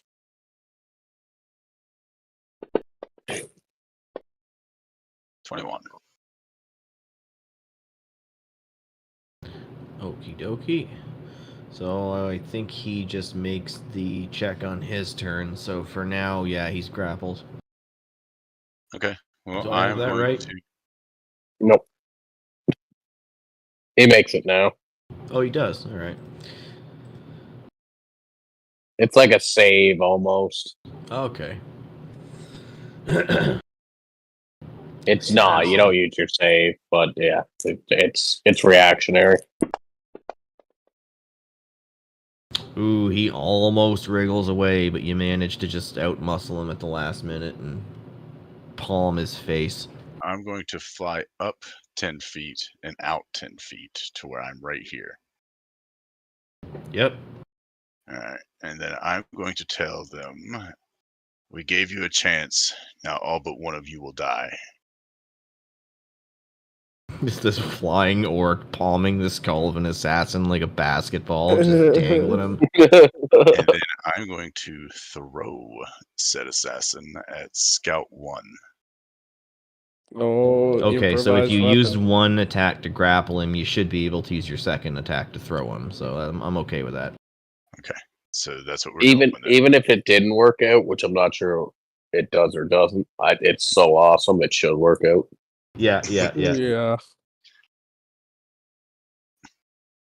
So yeah, I'm going to throw said assassin at Scout 1. At Scout 1. All right. Let's see. How does this work? I have never used thrown improvised weapons before. You'd think it'd be like a basic dex. Or it should be like an athletics check to be able to throw them. Or something. I don't know. Just say it happens, deal damage, and hope their heads knock together. Roll a percentile and be like, okay, they both break their necks if a 75 or 100 is rolled. It'd be the same as him throwing a javelin, except that wouldn't have had weapon damage. You'd add the damage from the fall plus his strength to both creatures. I believe.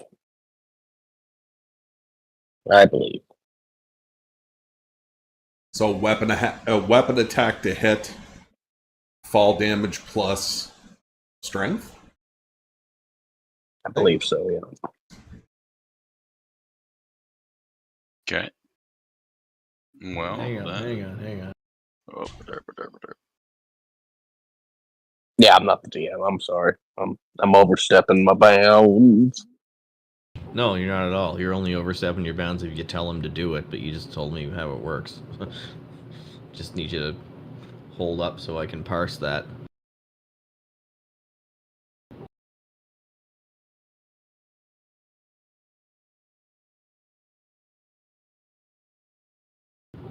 Okay, here's what's going to happen. When you throw something, by default it will do 1d4 as a damage die, but depending on DM discretion and the weight of the thing you're throwing, maybe we can go up a damage die or two. And the way that you would attack is by rolling your dex modifier. That's all you would use. I believe you don't get your proficiency bonus unless you're proficient with the weapon you're attacking with. With you're the not proficient body. with assassins. So what you would be doing, better, you'd be rolling a d20 plus dex and any other bonuses that you would get to attacks. Like that, like for something that's cast on you or for a buff that you have. Yeah, and then the damage would just be, for an object, I'd give you a d4. That's an elf, so I'd give you a d6. And I'll say you can add your strength mod for how hard you throw it. I'm just getting my shit. Oh, wait, that's a slippery slope. Okay, so I'm Anyway, at you missed. No, that was just to get my number. Oh, fair enough, but the guy's got a decent AC, but let's see what you end up with. All right, so we have a +7 and a +2, so that's +9 added to it. I get advantage on attacks, and my d20 that you just asked for is a 13 plus 9, which makes it 21. What's the D20 for? You said D20 plus my Dex mod plus anything I would get for attacking the guy, which would be the rage, which is why I rolled right. which is why I Sorry. rolled a 3 so I could get the +7, so I knew how much to add for my rage, and then I add the +2 for my Dex modifier. So and then I rolled the 2 dice because I get advantage on my attack rolls. But that attack roll's based off your strength, not your dex. Yeah, that's just it. So you'd have to use the javelin instead of the cold ass honky throwing it. Okay, well, I just used that number I just used the cold ass honky to get my. Oh, okay, I see what you're saying. Hang on. It'd be a little lower. It still seems like it's adding his strength. Nope, it's still a +7. Yeah, that's weird. Because is it ranged? Yeah, it's ranged. I don't know. Maybe it's the same. It's adding his proficiency bonus. That's one thing. I only see a +5 though. Like, because help me math this out. So you have a +2 dex. Yeah. You have a +3 proficiency bonus. So to me, that's a +5 to hit. So how come you're getting +7 from the javelin? Oh, is that what it is? Yeah. So raging gives you what is it? What is it specifically? +4. Okay. Just a minute. I'm almost positive. Hang on a second. Rage. Is it reckless? Is that what No, I'm not reckless attacking. I'm just that raging. would give him advantage, I think. Let's check rage. You have advantage in strength, blah blah blah, and you make a melee weapon using strength to gain a bonus to your damage. Baklava. Yeah, I don't see any bonuses to hit from rage. Oh, okay. Well, I was just adding the +7 from where it said +7. Okay. I'm thinking that you're gonna get +2. Okay. If you can find another modifier to add, please enlighten me. Think Here, doesn't actually, let me rage add give an it attack to your advantage? character sheet. Just a second. Add.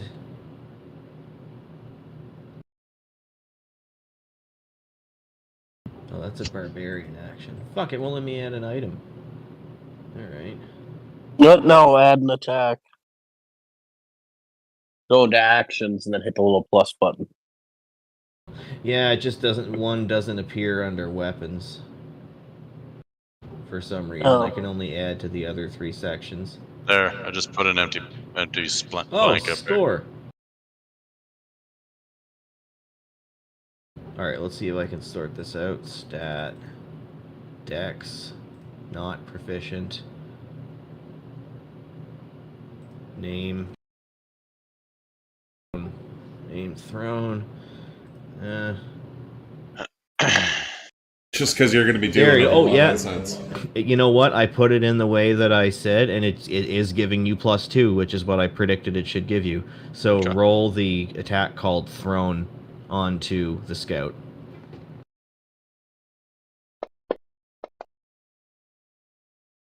$12.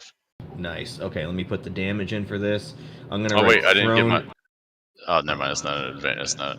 Never mind. Yeah, you don't get to pick the damage on this one. This is gravity. Well, I didn't think of it as an advantage. Okay, I'm gonna give you the damage for this by putting it in your sheet. Oh, it's doing that thing where it won't let me choose a damage die. If you can figure out how to do that, you can add the damage to the character sheet, but it's not a big deal to just do it manually. So you have a new attack now called Thrown Medium Creature. Mm-hmm. Alright, glad we got that figured out. Copy. So you throw him, the assassin does not connect, but obviously he falls onto the ground. What? Other guy. To the one directly beside me. You threw the scout? No, I threw the assassin at the scout that's directly beside me. Oh, you just chucked him like right at his face. Oh man. Yeah. Okay. You were actually in melee with him, so I should have done that differently, but whatever, it's too late. Can I do that? Can I just baseball swing this motherfucker? Next time. I want to keep things moving. But yeah, in theory, you would have been able to do that. Well, I am 10 feet above him, so. Oh, yeah, that's right. Never mind. I'm wrong. You threw him down. It's two-dimensional map. Alright, so do I roll D6 for this guy, right? You missed him. But for He takes damaging, damage. yeah, I guess. I'm not really sure how to tell. I'll just give you a d6.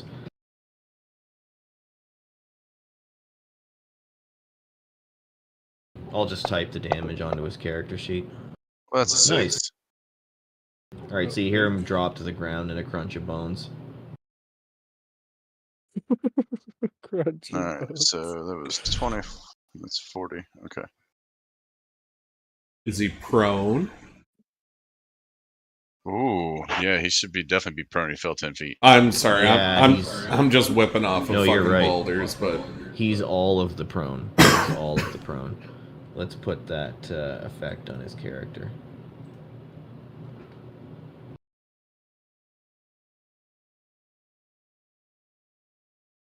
Boom. So I'm going to use Instinctive Pounce as well at 7th level Barbarian feature. As part of my bonus action, you take to enter your rage, which I did at the beginning of this one. I can move up to half of my movement speed as well. So I have 20 more feet of movement that I can move. Oh, did you go into your rage this turn? Yes. That's why I was saying I needed my rage additions to the damage I was doing. Yeah, okay, you can move 20 feet.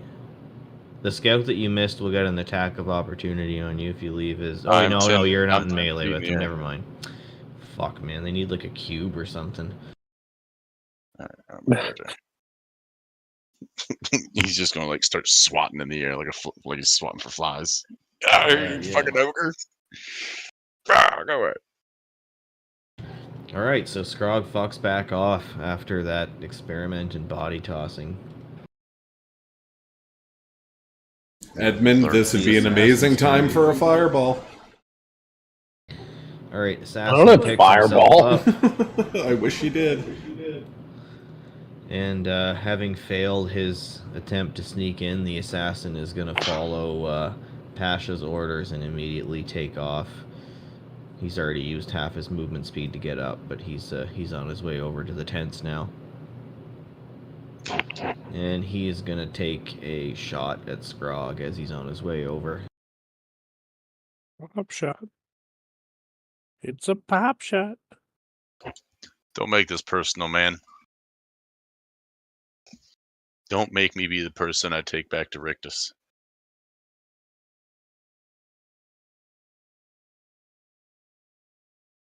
With 2 of those beautiful little fucking pipe bombs you shoved down our fucking chimney right up your ass.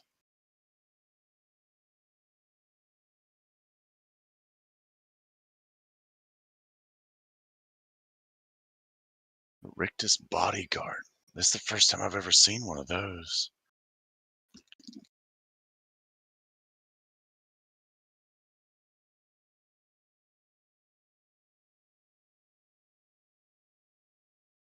We definitely got to kill that guy, right? Probably. Right. Can't get back to little Rector there. Right. The only person we leave alive is Pasha.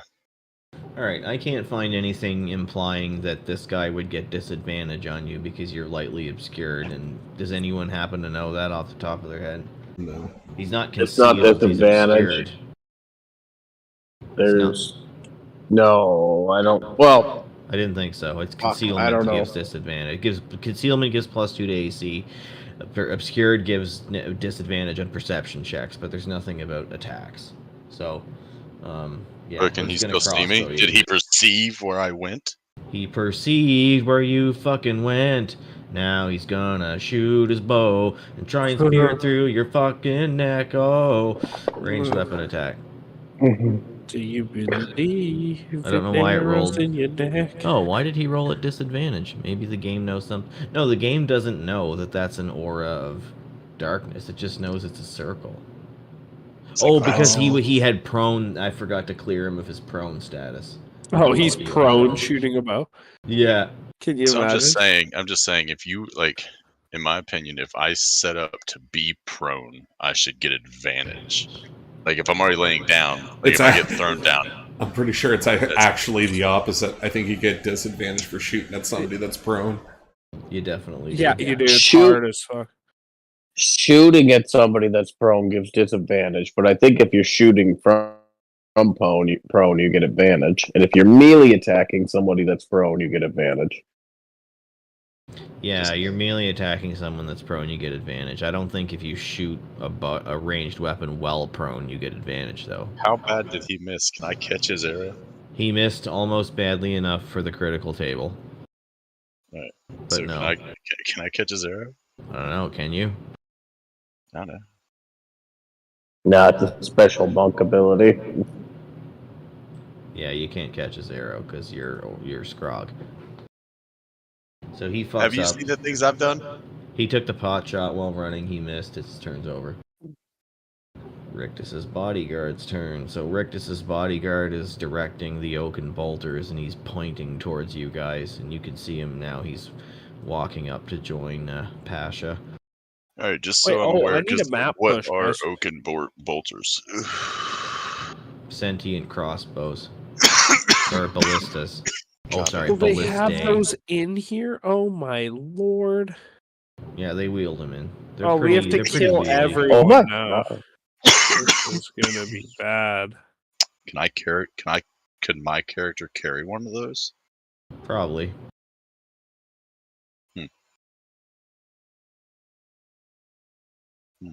Who's next? Rictus's bodyguard.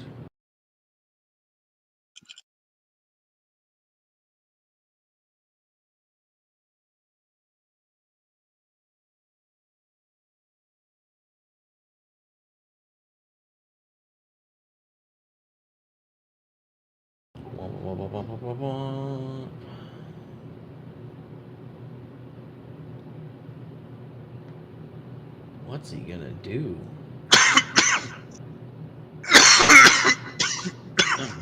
He's dying. It's not my turn. I can dial all I want to. Yeah. I can dial. Alright, so, God, I wish that wouldn't fucking go away when I do that. He's gonna say an incantation. Hamal a motherfucker fucker. And that's exactly how it sounds. And a bolt of fire flies. Counterspell. Scrog. Counterspell. Oh, that was the wrong spell. Wait, it missed. Yeah, he sure did. So a bolt of red light fucks off past Scrog's head and bounces harmlessly, goes into the darkness aura behind him. And you can see him directing the bolters forward. Scout number 1's gonna run toward the tents.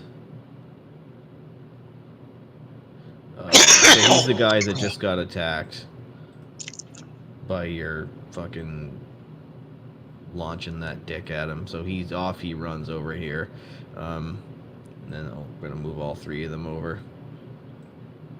So they're now closing in on Imogen's tent.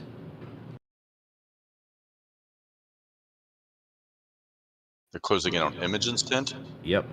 You saw her go to bed earlier. You know where she's at. All right, Edmund, it's your turn. You just saw this orb of web pop up in front of you. Scrog's going on reduced volume. I muted myself, sorry. I have you maxed up because your voice is usually really quiet.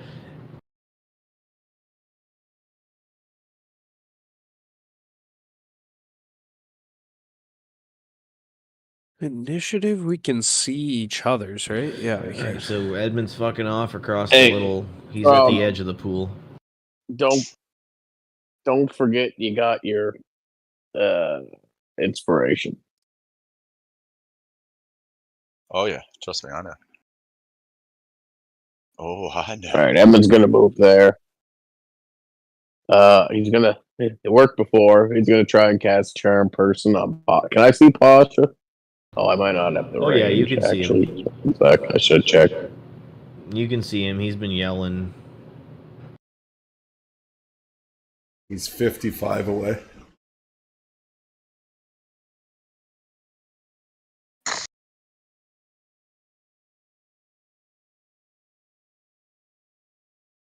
All right, yeah, just someone I can see within range. So he gets a wisdom saving throw, so I'm gonna roll it on him and see if it works.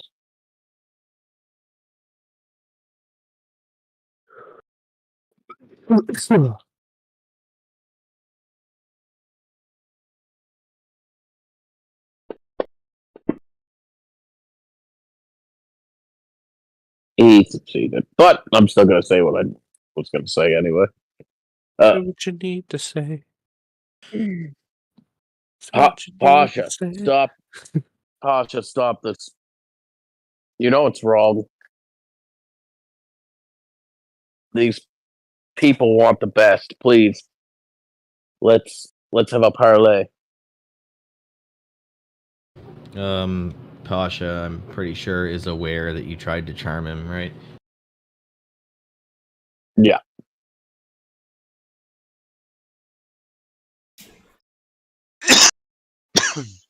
Oh, he also would have had advantage on it. I don't know.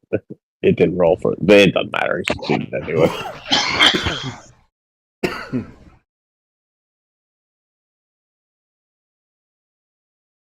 Nobody else need die tonight, Pasha. Okay.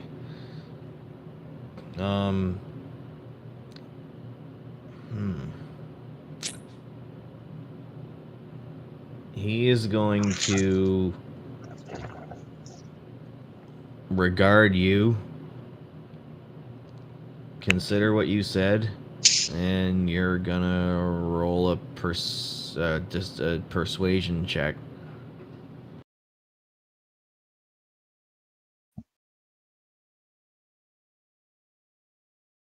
Cow. Shazam. Use one of your dice. Use one of your dice. Oh, yeah, I'll use one of them dice. I'll use my where is it? It's up here. I rolled it earlier. I'll use my 17 to make it a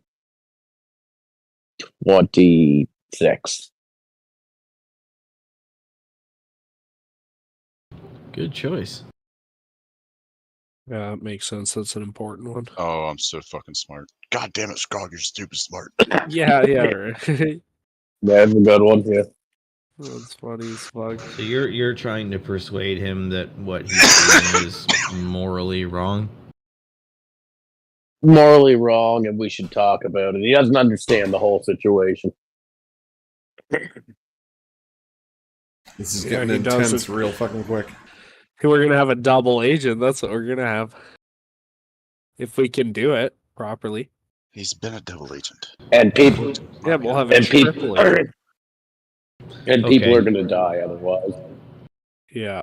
So Pasha regards the assassin that just got shot in the neck. He looks back at you and he goes, Edmund, come forward. And the exact same voice as the masked dude from Eyes Wide Shut. Oh yeah. That took me a second to think about, but yeah.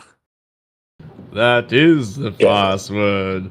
He's standing in the For middle the of all of house. them. They all come in. So fucked. I don't like watching that movie because I know it's all true. Fucked. And then,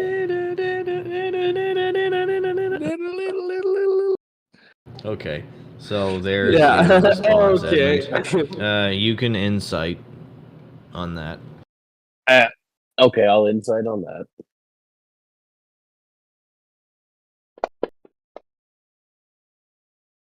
You can't tell what he's trying to achieve. But as he was telling you to, come forwards. He seems to have raised his hand in the air to stop any further troop advancement, although the thugs and shit to the left are still advancing on Imogen's tent. I'll, with my bonus action, I'll say, insane in the membrane, insane in the brain, and I'll give Lunaris Bardic Inspiration. Sweet. I'm gonna need that to get out of this cock-sucking webs. And that'll end my turn. Okay, so The song of Pern. the rapping ludist fills the cavern as Edmund bestows yet another bardic inspiration on his allies. The tension in the air builds as he debates whether to cross the pond to Pasha as instructed. I'm out of movement, so. Yep. Time to It's come the to you. Orc War Chief's turn. The Orc War Chief is going to take half of his movement over towards the tent and then stop and regard the situation. Yeah, they better not kill Imogen. It's Boan's turn. Boan is now taking her full movement. 10, 20, 30. She has reached the first of the tents. You got Yagul behind her. I'm just going to have him act now. And she is starting to rouse some of the gnomes and elves and humans that have been infiltrating the mine and are posing as workers. But apart from that, she does not do anything. Did my 2 arms yell not arouse anybody? They roused me. I shot some I guy in am the slightly tempted. I yelled 2 arms when I saw all the people. Aroused. Did it. Roused. Roused. They're not neck. roused. Roused, yeah. I don't give a shit if they come out with their dick hard. I don't care. Like, let's go. Fight. Let's go. It's time to whoop ass. Let's go. This is your cause. Get up and giddy up. Fucking do it. Be about it right now. So Boan is going to start humming like a sweet melody as she does all of this, almost like a lullaby.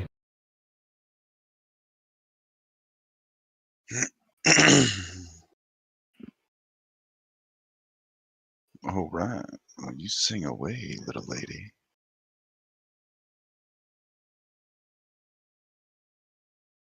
So she has just cast Counter Charm.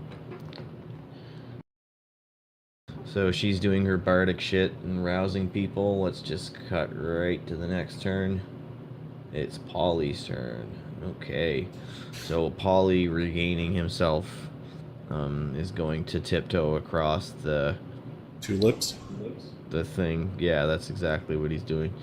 He's tiptoeing across the stream, and Edmund, he comes and takes his position at your side, and he kind of like starts to emulate your movements in a weird show of support. He puts away his weapons and puts his hands in the air in a sign of surrender. But then, if you look closely at him, you can see his eyes are shifting back and forth from Boan to Lunaris. And you can see he's trying to come up with a plan on what to do next. In your ear, you hear him whisper, "What's your angle, Edmund? Do you think we can take them?"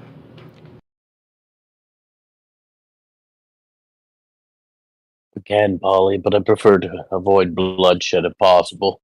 Posh is a possible ally. Possible ally. They're here to arrest everyone and throw us in jail. We'll never see the light of day again. Don't you understand? And then we go down fighting. This is Chief Enforcer. He'll show us no mercy.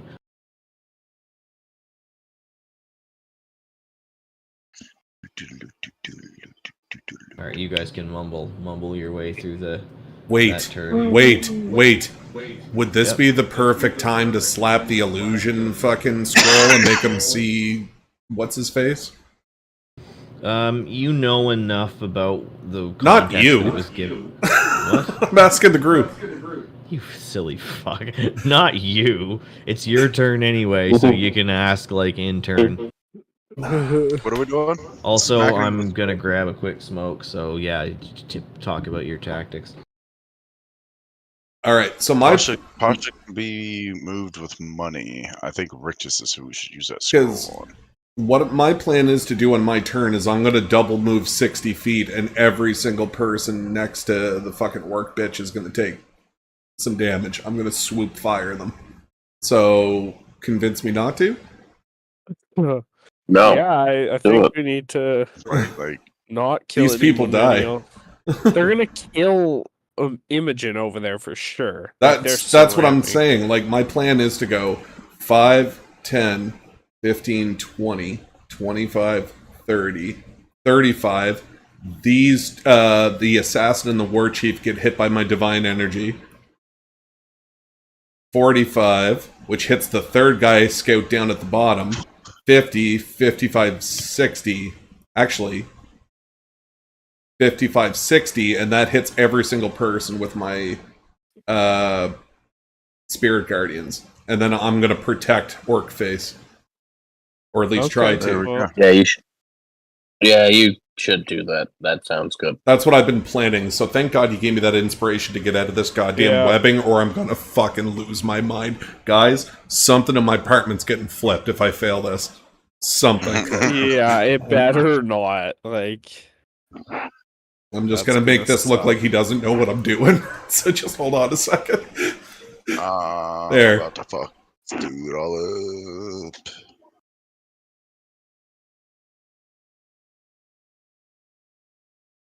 Let's just confuse him.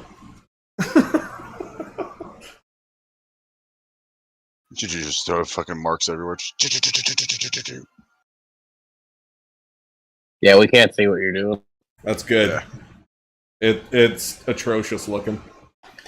So whenever Kote gets back, I think that's what I'm gonna do. I'm just gonna carpet bomb that entire area of enemies. That's the plan.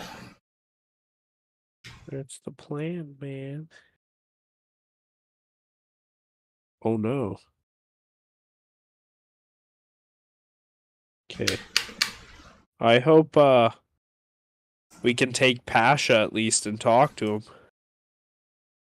Oh, What yeah. kind of You can shit just is going choose. on? If we have to, you can choose to do non-lethal damage, or you should be able to. Oh yeah. Just knock him out and then be like, yeah, we Wrong saved you. motherfucking answer, bud.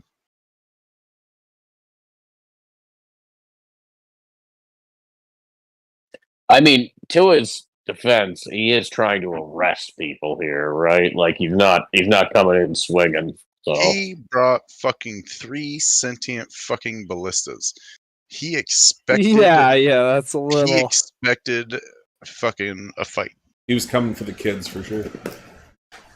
Yeah, the kids I mean, and their he didn't mothers. expect to just come here and arrest a whole bunch of fucking hippies. He expected to come in here for a fight. Otherwise, he would have came in just himself.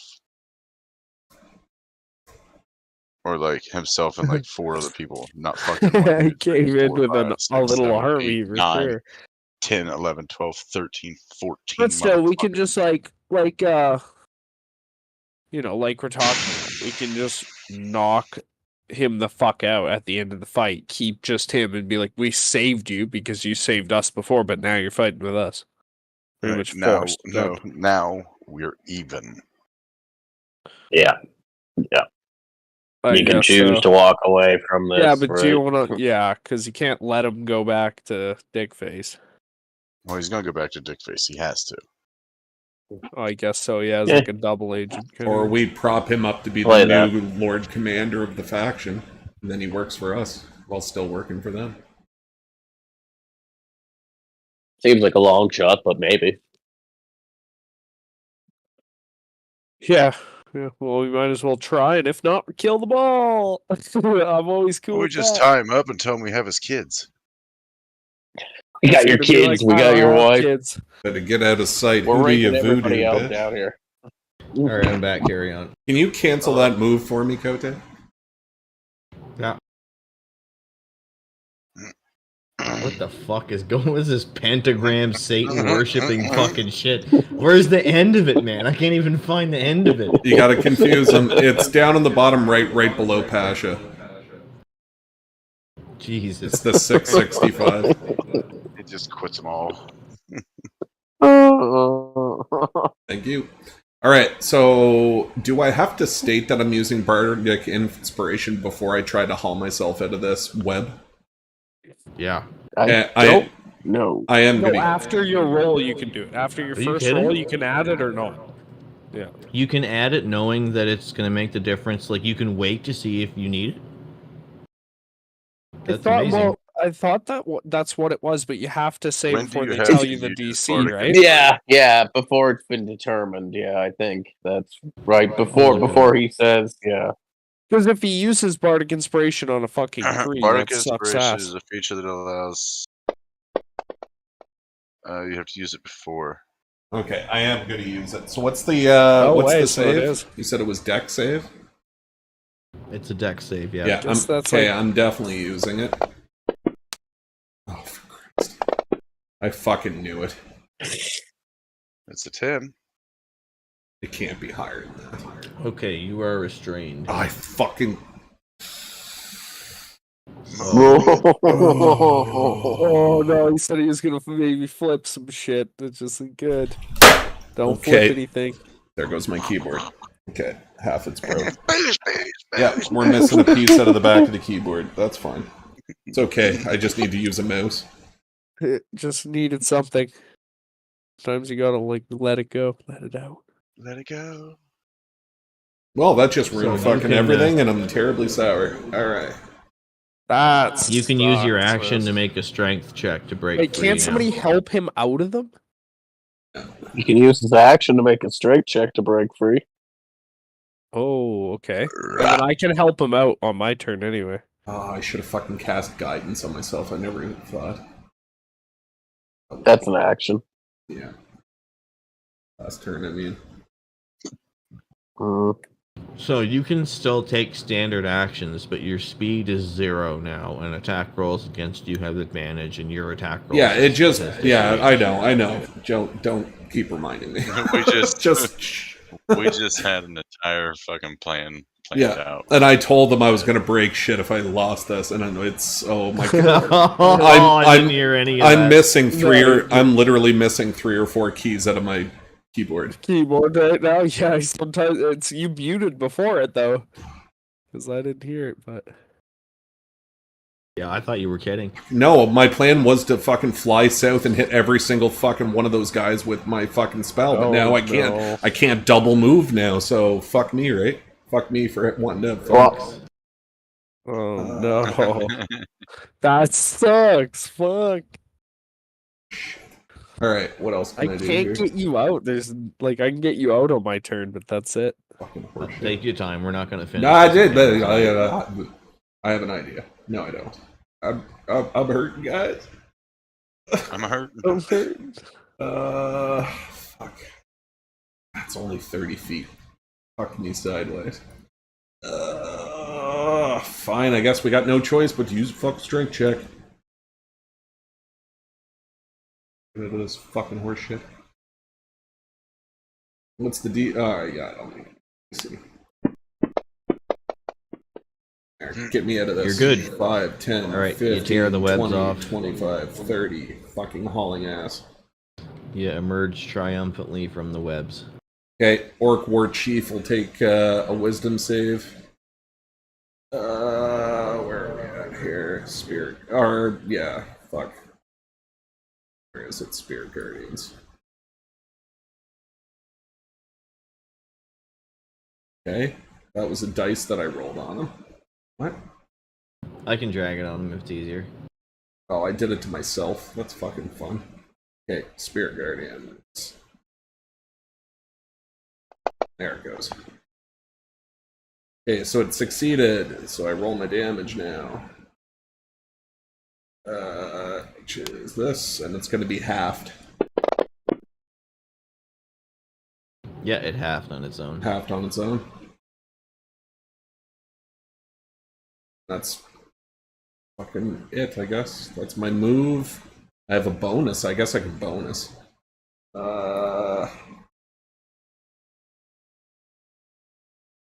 Okay, so that is the Orc War Chief. Okay.